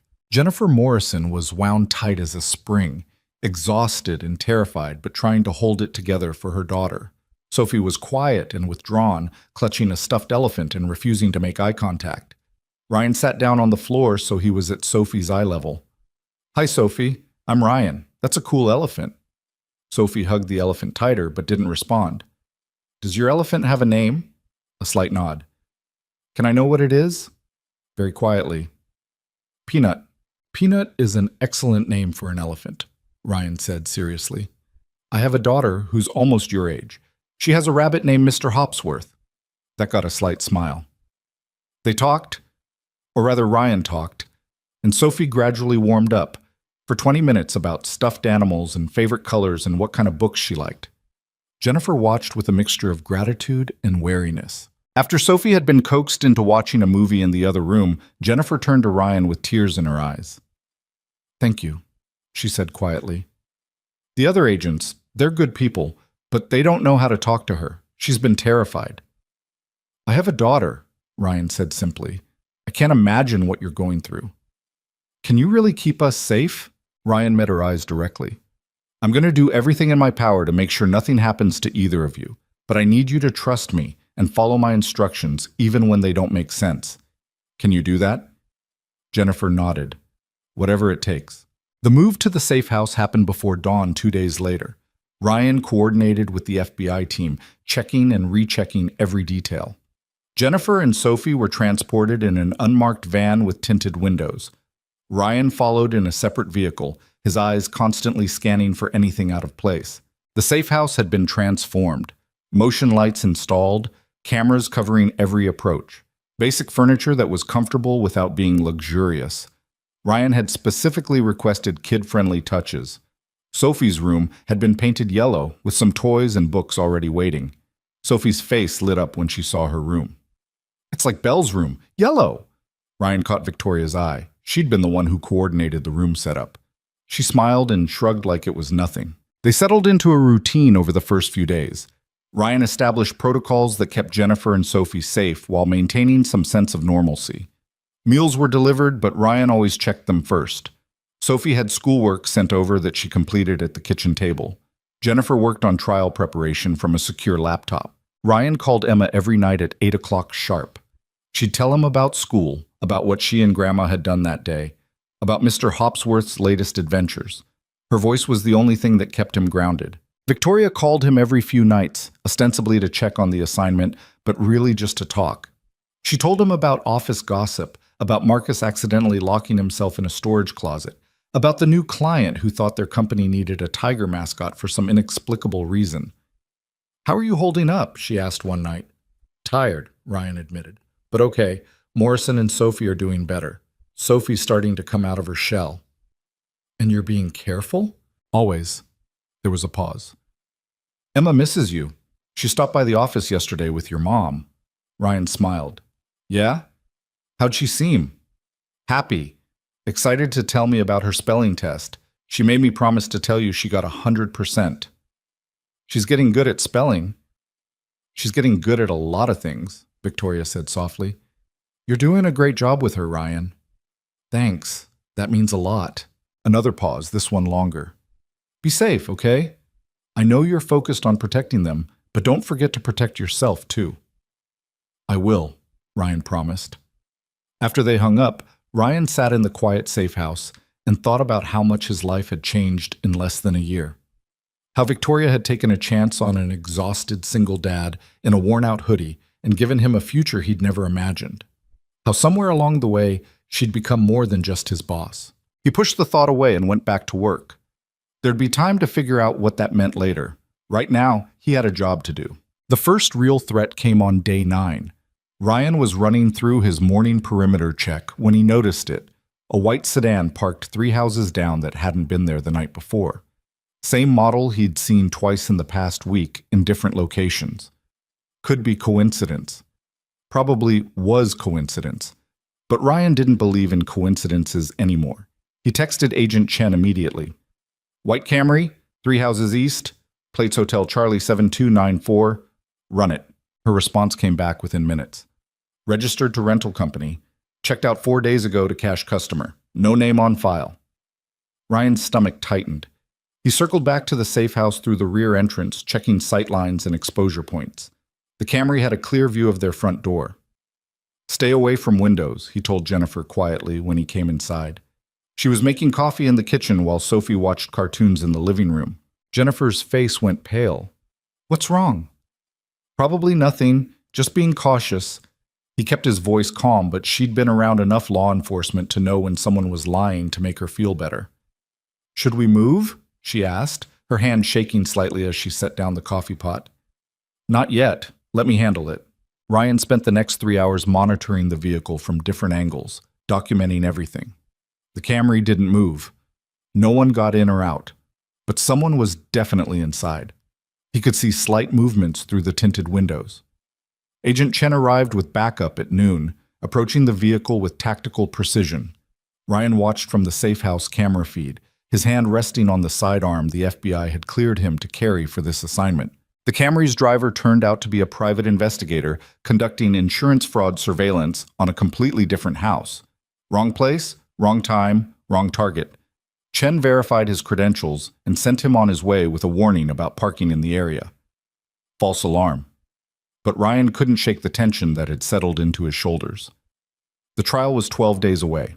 The closer they got, the more desperate the crime organization would become. You okay? Jennifer asked that evening after Sophie had gone to bed.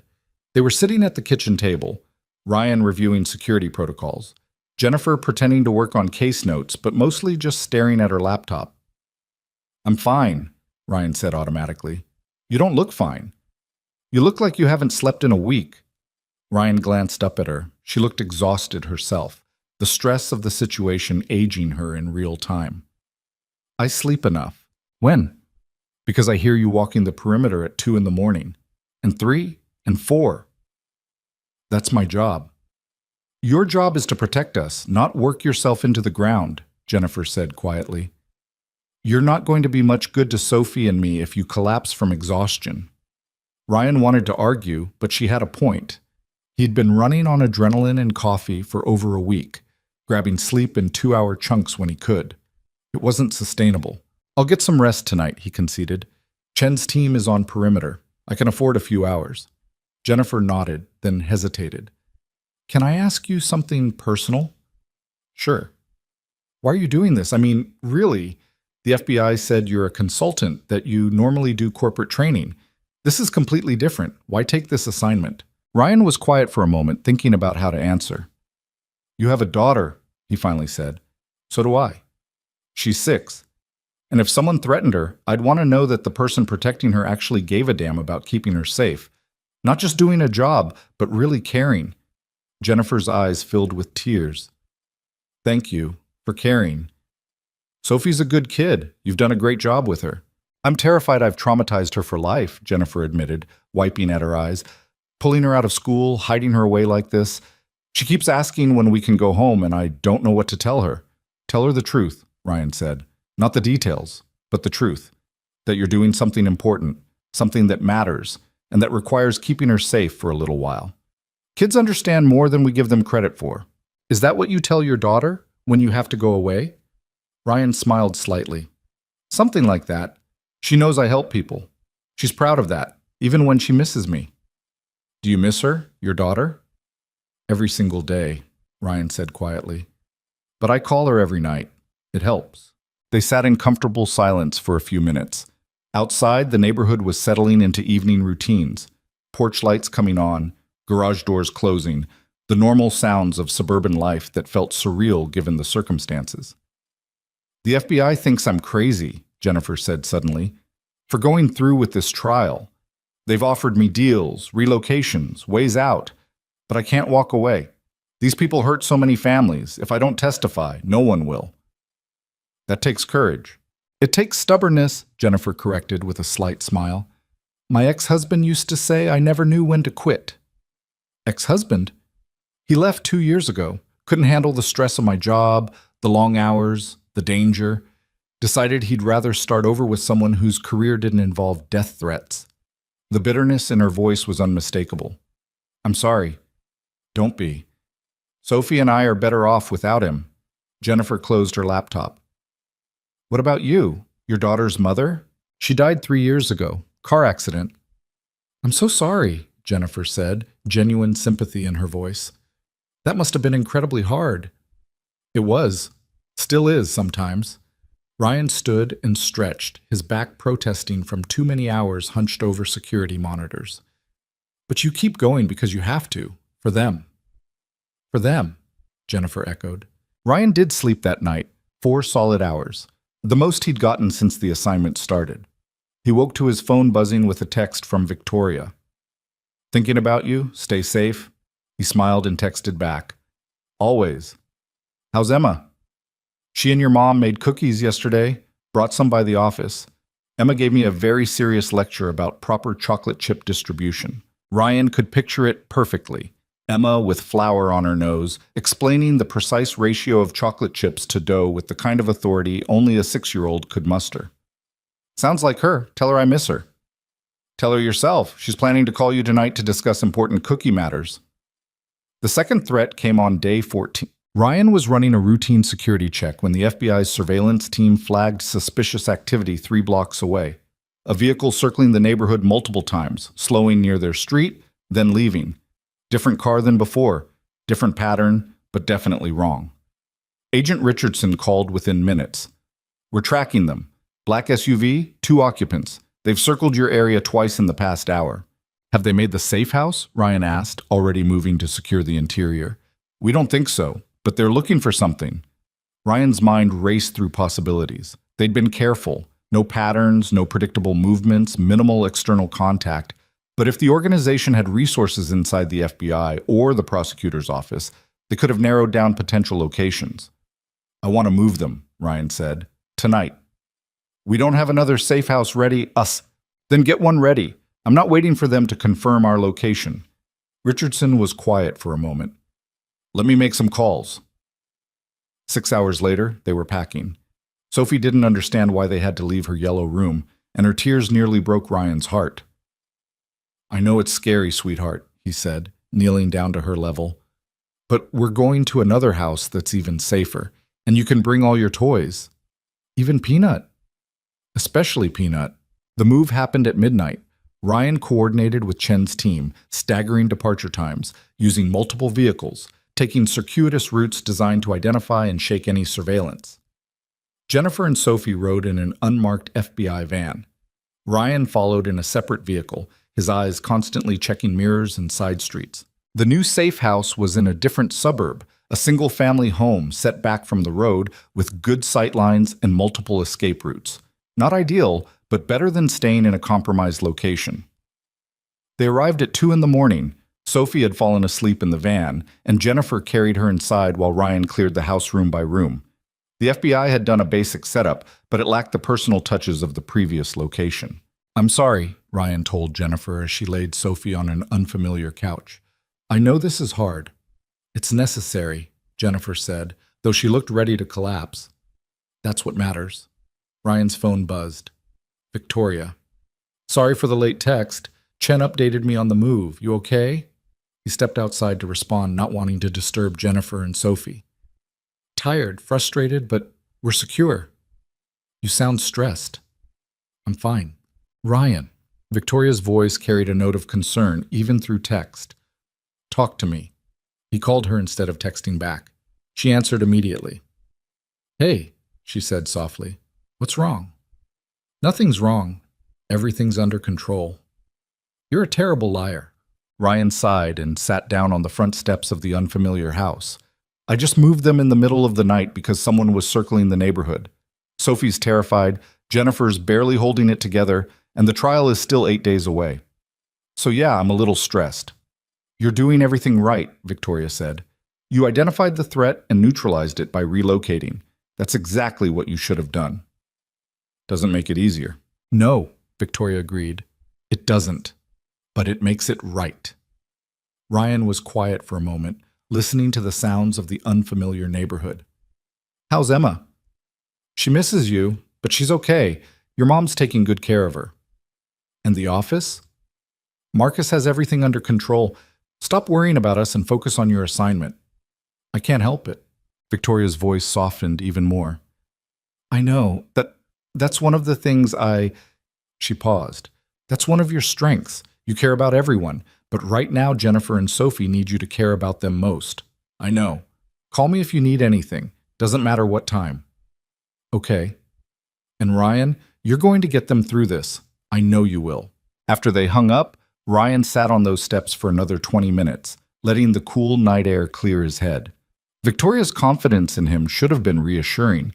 Instead, it just made him more aware of how much was riding on him not screwing this up. The next week crawled by with agonizing slowness. Ryan maintained strict security protocols, coordinated with the FBI's surveillance teams, and tried to keep Sophie and Jennifer's spirits up while preparing for every possible threat scenario. Sophie had nightmares on day 16, waking up screaming about bad men trying to take her mommy away. Ryan sat with her until she fell back asleep, singing the same lullaby he sang to Emma when she had bad dreams. Jennifer broke down on day 18, the stress finally overwhelming her carefully maintained composure. Ryan made her tea and let her cry, understanding that sometimes people just needed to fall apart for a few minutes before they could put themselves back together. He called Emma every night at 8 o'clock, like clockwork. She'd started counting down the days until he came home, each number a reminder of how much he was missing. 5 more days, Daddy, she announced on day 19. Then you come home and we can have pancakes. Sounds perfect, kiddo. What kind of pancakes? Chocolate chip, with extra chocolate chips, and whipped cream, and strawberries. That's a lot of toppings. It's a celebration, Emma said seriously. Grandma said so. Ryan smiled, his chest aching with how much he missed her. Can't wait, Em. Is the little girl you're protecting okay? She's doing great. She's very brave. Like me. Just like you. Victoria called less frequently as the trial approached, busy coordinating office operations and fielding the increased client demands that came with Ryan's absence. But she still checked in, her voice a lifeline to the world beyond safe houses and security protocols. 3 days to go, she said on day 20. How are you holding up? Ready for this to be over, Ryan admitted. Soon, and then you can come home. Home. The word carried more weight than it should have, loaded with implications Ryan wasn't ready to examine. The trial started on day 22. Ryan coordinated with a full FBI protective detail for Jennifer's transport to the courthouse. Sophie stayed at the safe house with Agent Webb and a protective team while Ryan accompanied Jennifer to her testimony. The courthouse was a fortress, metal detectors, armed guards, K-9 units sweeping for explosives. Jennifer was escorted through a secure entrance surrounded by agents who treated every shadow as a potential threat. Ryan stayed in the background, watching, assessing, his every sense on high alert. He'd studied the building layout, identified every entrance and exit, mapped emergency protocols. If something went wrong, he knew exactly how to get Jennifer out. Her testimony lasted 6 hours. Ryan watched from the security room via closed-circuit cameras, seeing the strength it took for her to face the defendants and tell her story. The organization's members sat stone-faced in the courtroom, but their attorneys were vicious, attacking her credibility, her motives, her character. Jennifer never wavered. When she was finally done for the day, Ryan escorted her back to the secure transport. She was shaking with exhaustion and adrenaline. "You did great," he told her quietly. "I thought I was going to throw up on the witness stand," Jennifer admitted. "But you didn't. You stayed strong and told the truth. That's all that matters." They made it back to the safe house without incident. Sophie ran to her mother the moment they walked in, and Jennifer held her daughter like she'd never let go. The second day of testimony was more of the same. Grueling cross-examination, hostile questions, attempts to break Jennifer's composure. But she held firm, backed by evidence and conviction. On the third day, the prosecution rested its case. Jennifer's testimony was done. Now they just had to wait for the verdict. "How long?" Jennifer asked Richardson when he came to debrief her. "Could be days, could be weeks. Jury deliberations are unpredictable." "We can't stay here for weeks," Jennifer said, her voice rising with panic. "Sophie needs to go back to school, back to her normal life." "We'll figure it out," Ryan interrupted gently. "One day at a time." The verdict came back faster than anyone expected, 4 days after testimony concluded. Guilty on all counts. The relief in Jennifer's face was overwhelming.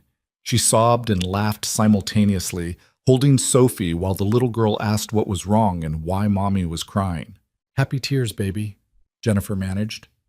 "These are happy tears." Richardson called with the news officially. "It's over. The organization's leadership is going away for a long time. The threat against you and Sophie is effectively neutralized." Ryan felt something release in his chest, tension he'd been carrying for 29 days finally letting go. "When can we go home?" Jennifer asked. "We'll need to maintain security for another 72 hours just to be safe," Richardson said. "But after that, you can return to your house. Resume your lives." After the call ended, Jennifer turned to Ryan with tears still streaming down her face. "Thank you for everything, for keeping us safe, for staying patient with Sophie, for making this bearable. I don't know how to repay you." "You don't need to repay me," Ryan said. "Just go home and live your life. That's enough." Sophie tugged on Ryan's sleeve. "Are you leaving now?" Ryan knelt down to her level. "Not yet. I'll be here for a few more days, but then I need to go home to my daughter. She misses me." "I'll miss you too," Sophie said seriously. "You're nice, and you make good pancakes." Ryan smiled. He'd made pancakes for her twice during their time in the safe house, chocolate chip both times. "You're pretty great yourself, kid. Take care of your mom, okay?" "Okay." The next 3 days passed in a strange limbo of relief and restlessness. The threat was over, but protocol required them to maintain security until the FBI was absolutely certain no retaliation was coming. Ryan walked the perimeter one last time on the final morning, more out of habit than necessity. The neighborhood was waking up, garage doors opening, coffee brewing, people heading to work. Normal life, completely unaware of the drama that had unfolded in their midst. Victoria called as he was doing his final equipment check. "You coming home today?" she asked. "Yeah. FBI is taking over the final transition. I should be back by this afternoon." Emma's been counting down the hours. She made a welcome home sign. Ryan smiled, his chest warm. "Of course she did." "She's not the only one who missed you," Victoria said quietly. Ryan paused in the middle of coiling a cable. "Yeah?" "Yeah, the office isn't the same without you. It's too quiet. Marcus probably appreciated the peace. Marcus has been complaining that no one's around to debate his training protocols with him." Victoria paused. "I missed our lunches and our conversations and just you." Ryan's heart did something complicated. "I missed you too." "Good," Victoria said, and he could hear the smile in her voice. "Then I'll see you tomorrow. We can do a full debrief on the assignment." "Tomorrow," Ryan agreed. He said goodbye to Jennifer and Sophie in the safe house driveway. Sophie hugged him fiercely, making him promise to tell his daughter about Peanut the elephant. Jennifer shook his hand, then pulled him into a hug instead. "Thank you," she whispered, "for giving us our lives back." "You did that yourself," Ryan said. "I just helped keep you safe while you did it." The drive home felt surreal. Ryan kept checking his mirrors out of habit, kept scanning for threats that no longer existed. It would take a while to turn off that hypervigilance. He pulled into his driveway at 4 in the afternoon. Emma must have been watching from the window because she came flying out the front door before he'd even turned off the engine. "Daddy!" Ryan caught her as she launched herself at him, holding on tight and breathing in the familiar scent of her strawberry shampoo. Hey, kiddo, I missed you so much. I missed you more. Look, I made you a sign. She dragged him inside where a banner reading, "Welcome Home, Daddy," in rainbow letters hung across the living room. His mother was standing in the kitchen, smiling. "Welcome back, honey," she said. "Emma's been talking about nothing else all day." "Thanks for staying with her, Mom." "My pleasure. Now I'm going to head home and let you two catch up." She hugged him, whispered, "I'm proud of you," in his ear, and left. Emma chattered nonstop for the next hour, telling him everything he'd missed: school projects, playground drama, new jokes she'd learned, the cookies she'd made with Grandma. Ryan listened to every word, letting her voice wash over him like a healing balm. That night, after Emma was finally asleep, Ryan sat in his quiet house and let himself feel everything he'd been holding back for 29 days. The fear, the stress, the responsibility of keeping two people safe, the satisfaction of having done it successfully, the bone-deep exhaustion that came from operating at maximum alertness for a month straight. His phone buzzed with a text from Victoria. "Sleep well? You earned it." Ryan smiled and texted back, and "Thanks for everything, for believing I could do this. I always believed. Now you know you can too." He fell asleep on the couch with his phone still in his hand, more at peace than he'd been in weeks. The next morning, Ryan dropped Emma at school and headed to the Hayes strategic office for the first time in a month. Walking through those familiar doors felt like coming home. Victoria was waiting in her office, and when she saw him, her face lit up in a way that made his chest tight. "You're back," she said unnecessarily. "I'm back." They stood there for a moment, the air between them charged with something neither of them had named yet. "Coffee?" Victoria finally asked. "Coffee sounds perfect." They walked to the break room together, and Ryan caught Marcus's eye through a conference room window. Marcus gave him a nod of approval and a slight smile. Things were going to be different now, Ryan realized. He'd proven something to himself on this assignment, that he could use his past without being consumed by it, that he could protect people without losing himself. And maybe, just maybe, he was ready to start building something more than just a career. Maybe he was ready to build a future. The debrief with Victoria and the FBI took most of the morning.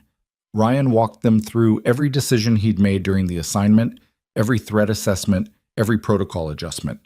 Richardson and Chen both acknowledged that his approach had been instrumental in keeping Jennifer and Sophie Morrison safe. "We'd like to contract with Hayes Strategic for future witness protection cases," Richardson said as the meeting wrapped up. "Your methods are different from what we're used to, but they work." Victoria glanced at Ryan. "We'll consider it, but Ryan makes the call on whether he takes field assignments. That's non-negotiable." After the FBI agents left, Victoria closed her office door and turned to face Ryan. "So," she said, "how does it feel?" "How does what feel?"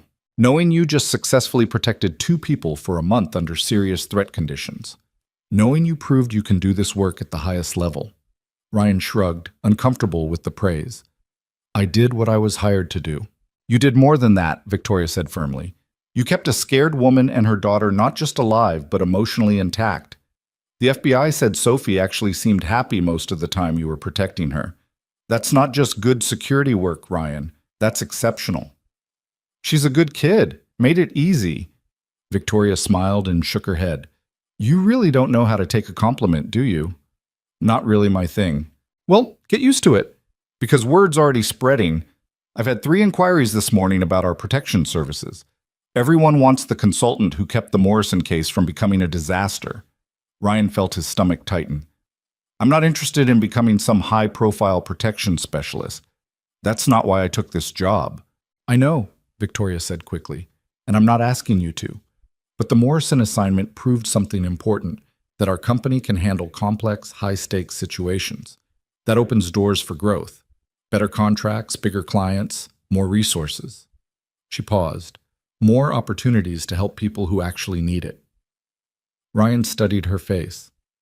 "You've been thinking about this." "I've been thinking about a lot of things," Victoria admitted. "The past month gave me time to evaluate where this company is headed. And I realized something. I don't want to just build a successful business. I want to build something that matters. Something that actually makes people safer, not just richer. That's what you've been doing all along.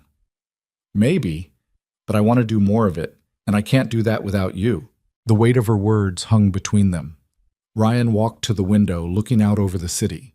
People moving through their lives down there, most of them never knowing how close danger might be, never thinking about the people who work to keep them safe.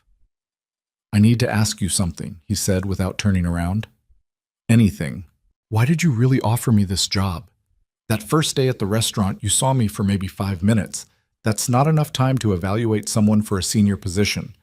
Victoria was quiet for a long moment. You want the honest answer? Always. Because I saw something in you that I'd been looking for in this industry for years, she said slowly. Someone who had the skills but also the restraint. Someone who understood that real strength isn't about how much damage you can do, it's about how much damage you can prevent. And because when I watched you with Emma, I saw someone who'd figured out what actually matters. Ryan turned to face her. And what's that? Protecting the people you love. Building something worth having. Being someone worth being. Victoria met his eyes directly. You'd walked away from a career that probably would have made you successful in certain circles. You gave it all up to raise your daughter. That told me everything I needed to know about your priorities. I didn't have a choice. Emma needed me. You had choices, Victoria corrected gently. You could have let your mom raise her while you deployed overseas for triple the salary. You could have put her in full-time care and worked whatever job paid the most. But you chose to be her father first. That's not nothing, Ryan.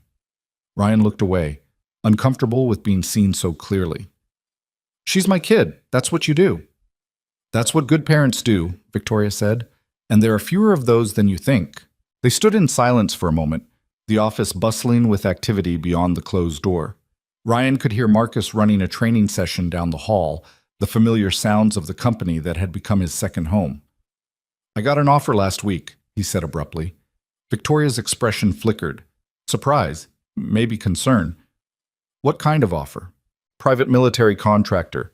They somehow got wind of the Morrison case. Offered me $200,000 a year plus bonuses, overseas work, high-risk protection details, the kind of contracts that pay ridiculous money because they're basically legal mercenary work. Victoria's face had gone carefully neutral. And I turned them down within about 5 seconds.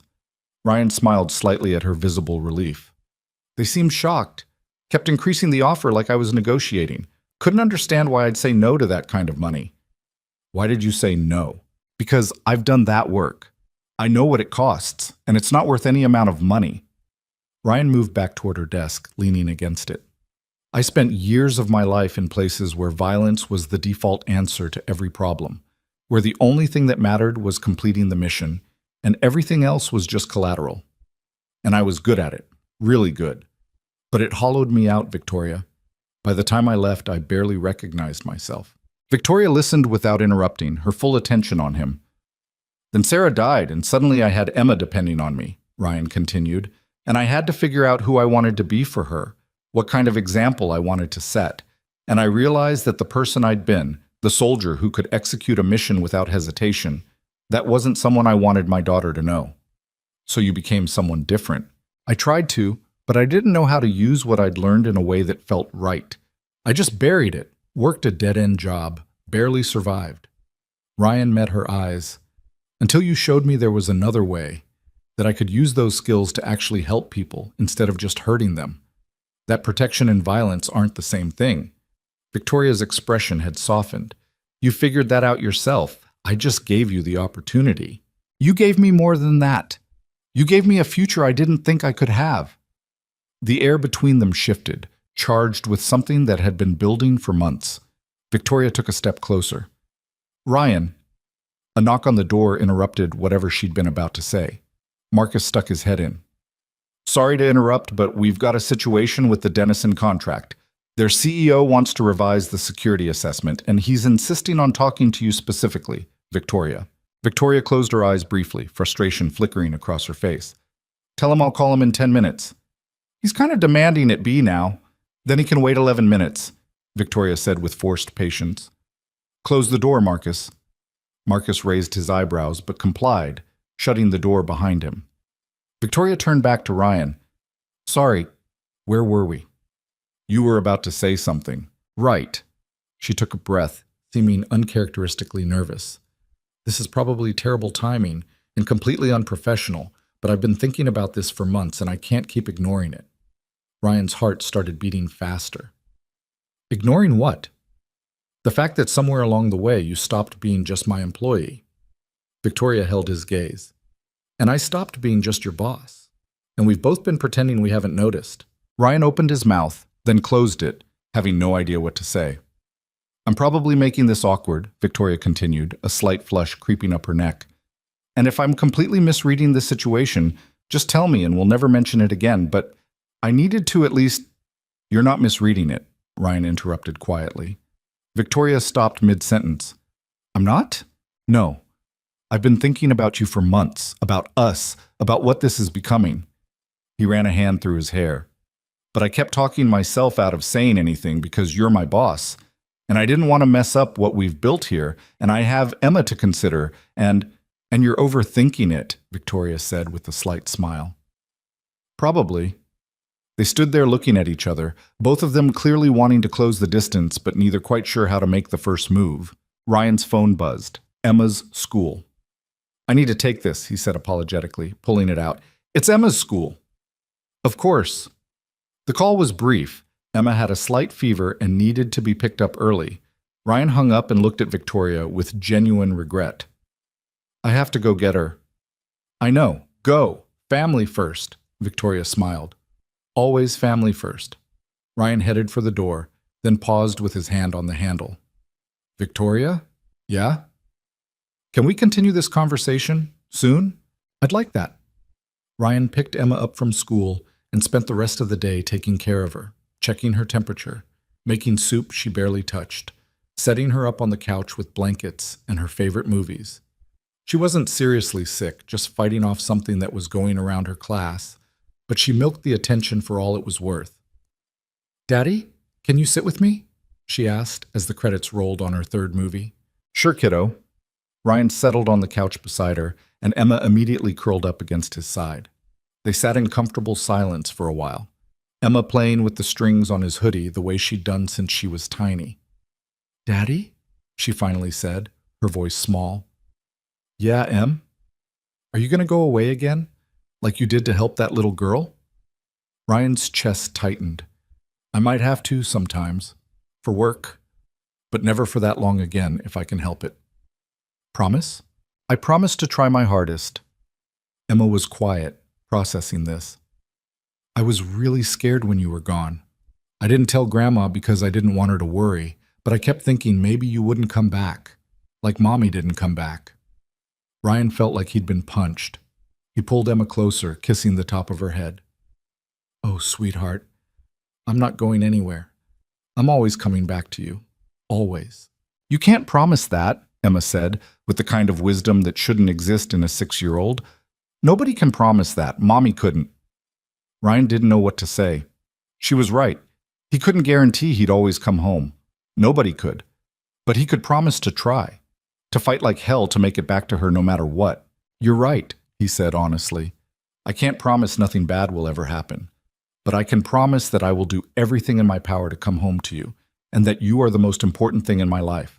More important than any job or assignment or anything else. Emma nodded against his chest. Ms. Hayes says that too. Ryan blinked. What? When she came to visit with Grandma, I asked her if your job was dangerous. And she said sometimes it could be, but that you were really good at staying safe and that you'd always fight to come home because I was your whole world. Emma looked up at him. Did she tell you she said that? No, Ryan said quietly. She didn't. I like her, Emma said, settling back against him. She's nice, and she looks at you the way Aunt Marie looks at Uncle Tom. And how's that? Like she thinks you're really great, Emma yawned. Are you going to marry her? Ryan nearly choked. What? Emma, we're not. It's okay if you do, Emma interrupted. I wouldn't mind having Ms. Hayes around more. She lets me use her fancy pens. Ryan didn't know whether to laugh or panic. How about we focus on you getting better right now and worry about everything else later? Okay, Emma agreed easily, already half asleep. That evening, after Emma was finally asleep in her own bed, Ryan sat at his kitchen table with his laptop and stared at nothing. Emma's words kept echoing in his head. She wouldn't mind if he married Victoria, wouldn't mind having her around more. The thought was terrifying and exhilarating in equal measure. His phone buzzed. Victoria. How's Emma? Better. Sleeping now. Just a 24-hour thing, I think. Good. I was worried. Ryan smiled. She told me you visited while I was gone. Your mom invited me over for cookies. Emma insisted I stay for a tea party with Mr. Hopsworth. She mentioned that you told her I'd always fight to come home because she's my whole world. There was a pause. I shouldn't have said that without asking you first. I'm sorry. Don't be. It was the truth. Ryan hesitated. She also said she likes you, and that she wouldn't mind having you around more. Another pause, longer this time. What did you say? That we'd worry about everything else later. Ryan took a breath. But I've been thinking about it. About what you said in your office. About what this is becoming. And I think we should stop pretending we're just colleagues, because we're not. We haven't been for a long time. He could hear Victoria's smile through the phone. No, we haven't. But I need you to understand something, Ryan continued. Emma comes first, always. If we're going to do this, whatever this is, she has to be part of the equation, not an afterthought or something we figure out later. She's been through enough loss. I won't put her through more. I wouldn't want you to, Victoria said softly. Ryan, I care about Emma, not just because she's your daughter, but because she's an amazing kid. And the last thing I'd ever want is to hurt her or disrupt the life you've built for her. Okay, good. Ryan felt some of his tension ease. So where does that leave us? How about dinner? Victoria suggested. The three of us. Nothing formal. Just us getting to spend time together in a way that's honest about what we're feeling.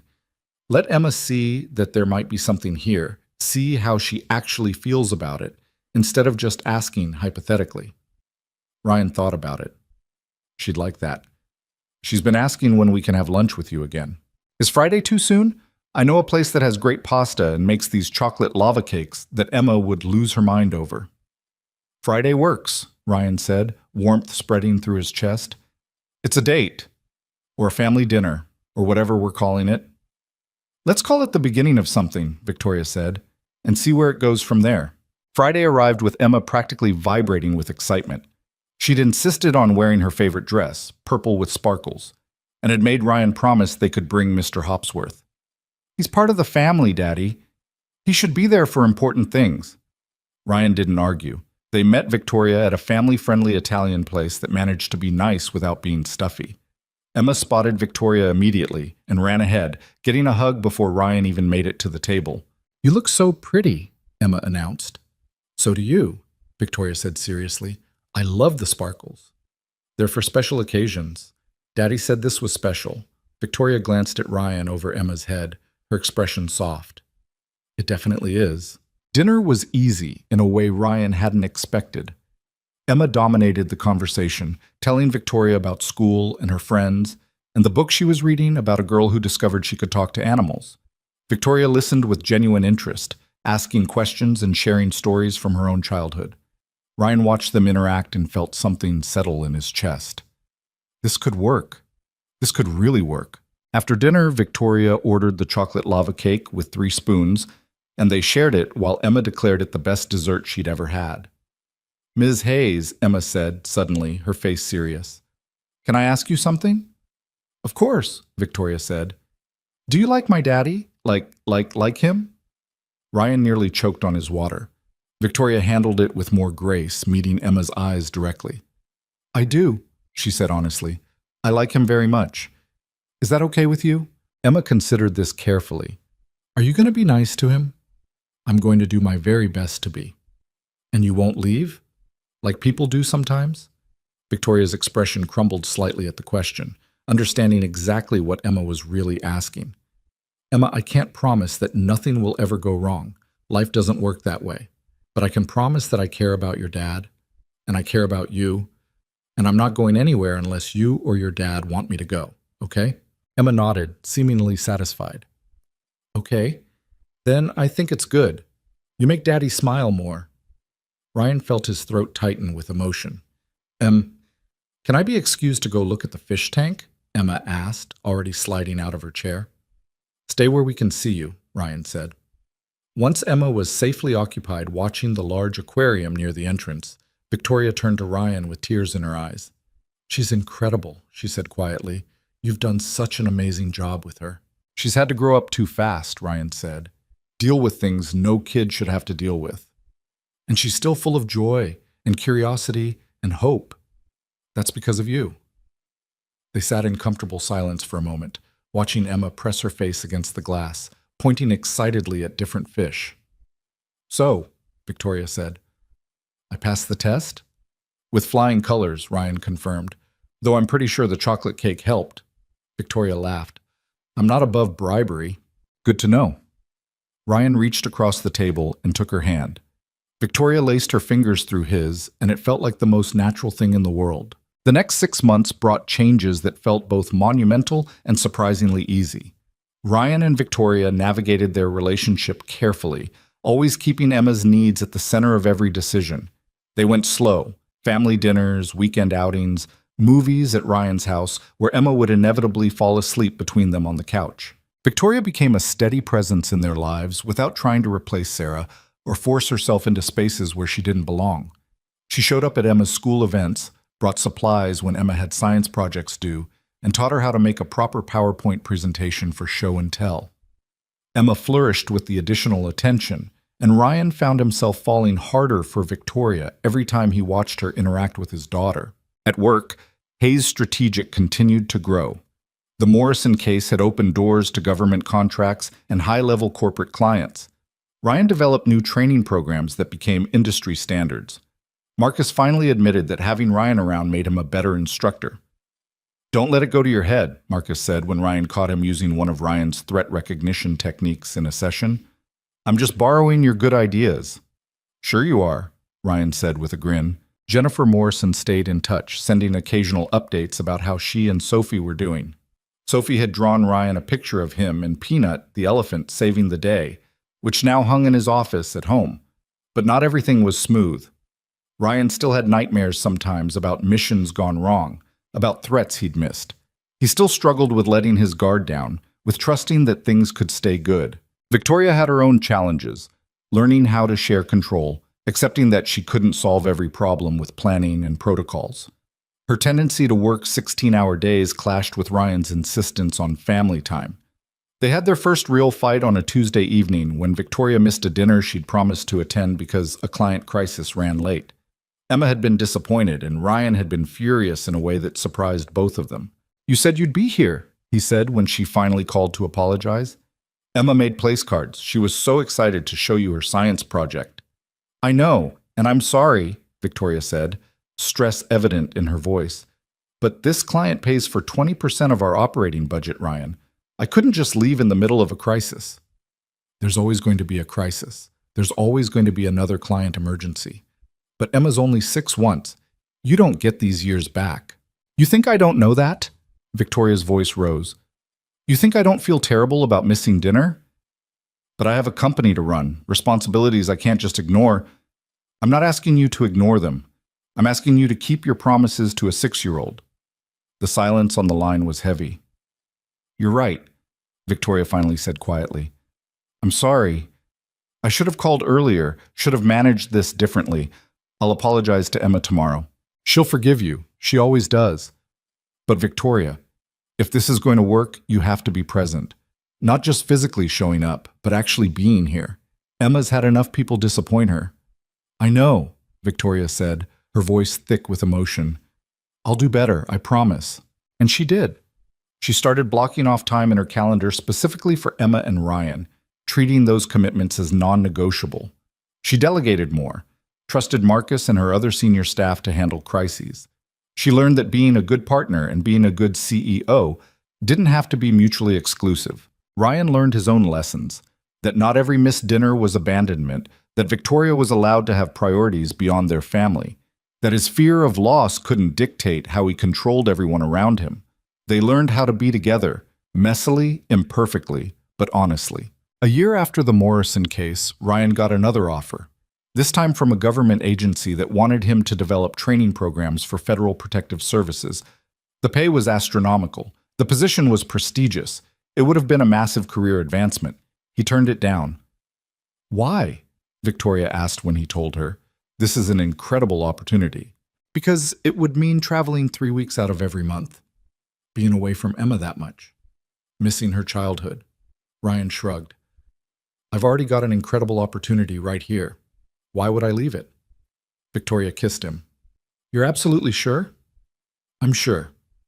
What Ryan didn't tell her was that he'd been planning something else. Something that terrified him more than any protection assignment ever had. He waited until Emma's 7th birthday party was over, after the last guest had left, and Emma was crashed on the couch in a sugar coma. Victoria had stayed to help clean up, and they were in the kitchen washing dishes when Ryan decided it was time. Can I ask you something? He said, drying a plate. Of course. Do you see yourself doing this long term? This thing we've built together? Victoria paused mid-scrub, looking at him carefully. Are you asking what I think you're asking? Maybe. I don't know. I'm not very good at this. Victoria dried her hands and turned to face him fully. Ryan Carter, are you trying to propose? I might be. Possibly. If you'd be interested. He was fumbling this badly. I don't have a ring yet. I wanted to ask Emma first, and then I was going to plan something nice, but I'm standing here and I want to know if this is what you want too. A life with me and Emma and all the complicated, messy, beautiful parts of what that means. Victoria's eyes were shining. Are you seriously proposing to me while we're doing dishes? Apparently, yeah, I'm really bad at romance. You're not bad at romance, Victoria said, stepping closer. You're exactly who you are. Honest and direct and completely incapable of playing games. And yes, Ryan. Yes, I want a life with you and Emma and all the complicated, messy, beautiful parts. Ryan felt relief flood through him. Yeah? Yeah, Victoria laughed, wiping at her eyes. Though we're definitely telling people you did this better than you actually did. Deal. He kissed her there in his kitchen, surrounded by paper plates and birthday decorations, and it was perfect in its imperfection. Emma woke up 20 minutes later and found them still in the kitchen, now sitting at the table making plans. What are you guys doing? She asked sleepily. Ryan glanced at Victoria, who nodded. Em, come here for a second, Ryan said, pulling out a chair beside him. We need to talk to you about something. Emma climbed into the chair, suddenly more alert. Am I in trouble? No, sweetheart. Nothing like that. Ryan took a breath. You know how much time Victoria spends with us now? Yeah, she's here all the time. It's nice. What would you think if she was here all the time? Like, if she moved in with us, and we all became a family, officially? Emma looked between them, processing. You mean like getting married? Yeah, like that. Emma was quiet for a long moment. Ryan's heart pounded while he waited. Would she be my mom then? Emma finally asked quietly. Victoria leaned forward. I would never try to replace your mom, Emma. She was important and special, and no one could ever take her place. But I would be someone who loves you and takes care of you and is here for whatever you need, if that's okay with you. Emma thought about this seriously, her face solemn in a way that reminded Ryan she'd been forced to be older than her years. Can I call you whatever I want? Emma asked. Absolutely, Victoria said.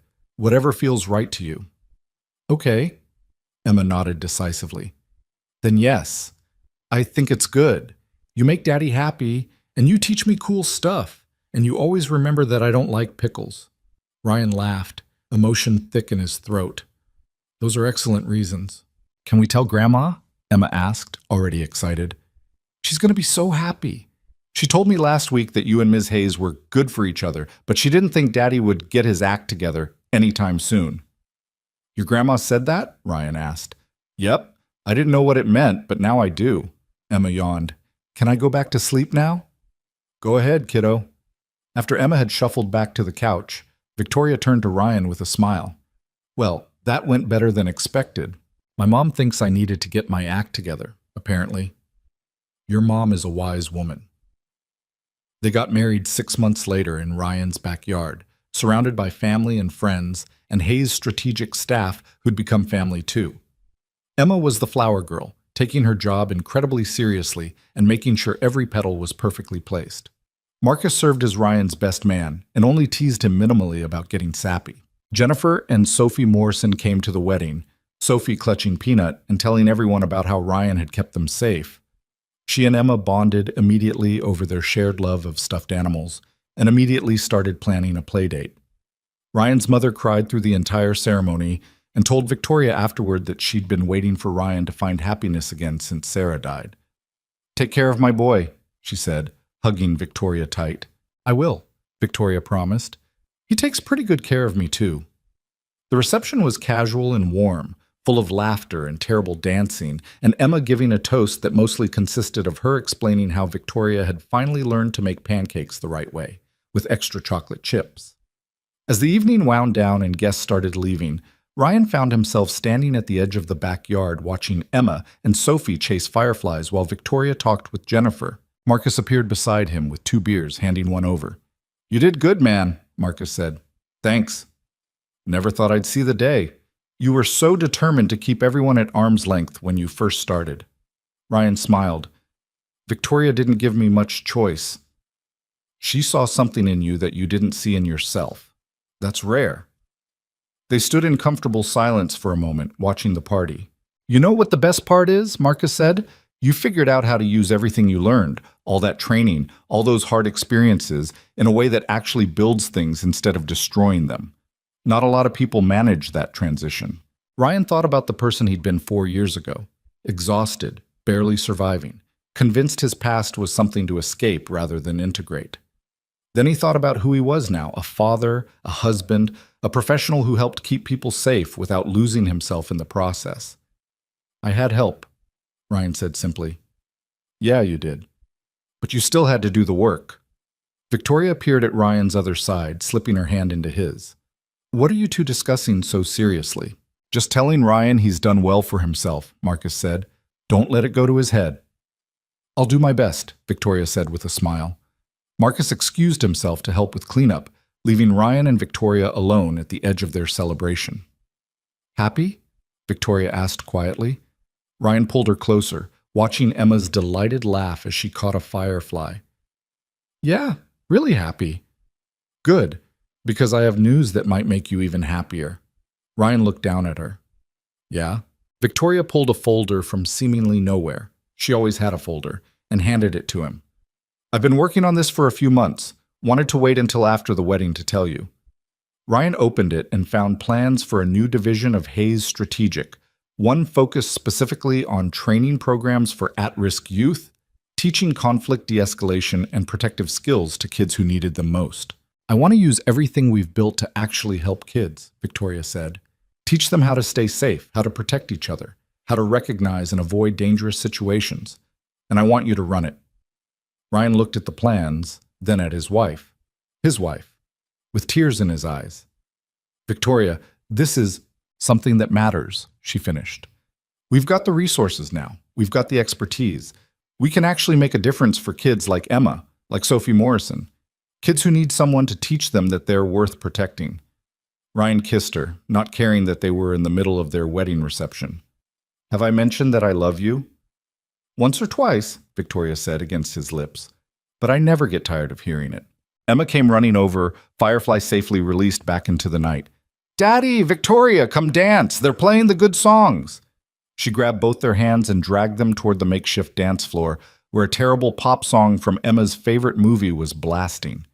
They danced together, all 3 of them, and Ryan thought about how far he'd come from that exhausted single dad in a corner booth at Riverside Terrace Cafe. He'd been so focused on just surviving back then, on getting through each day without falling apart. He'd thought the best he could hope for was keeping his head above water. But Victoria had shown him something different. That survival wasn't the same as living, that his past didn't have to define him, it could inform him. That the skills he'd learned in the darkest parts of his life could be used to bring light to others. She'd given him a future when he thought he'd already used up his chances at happiness. The party went late into the night.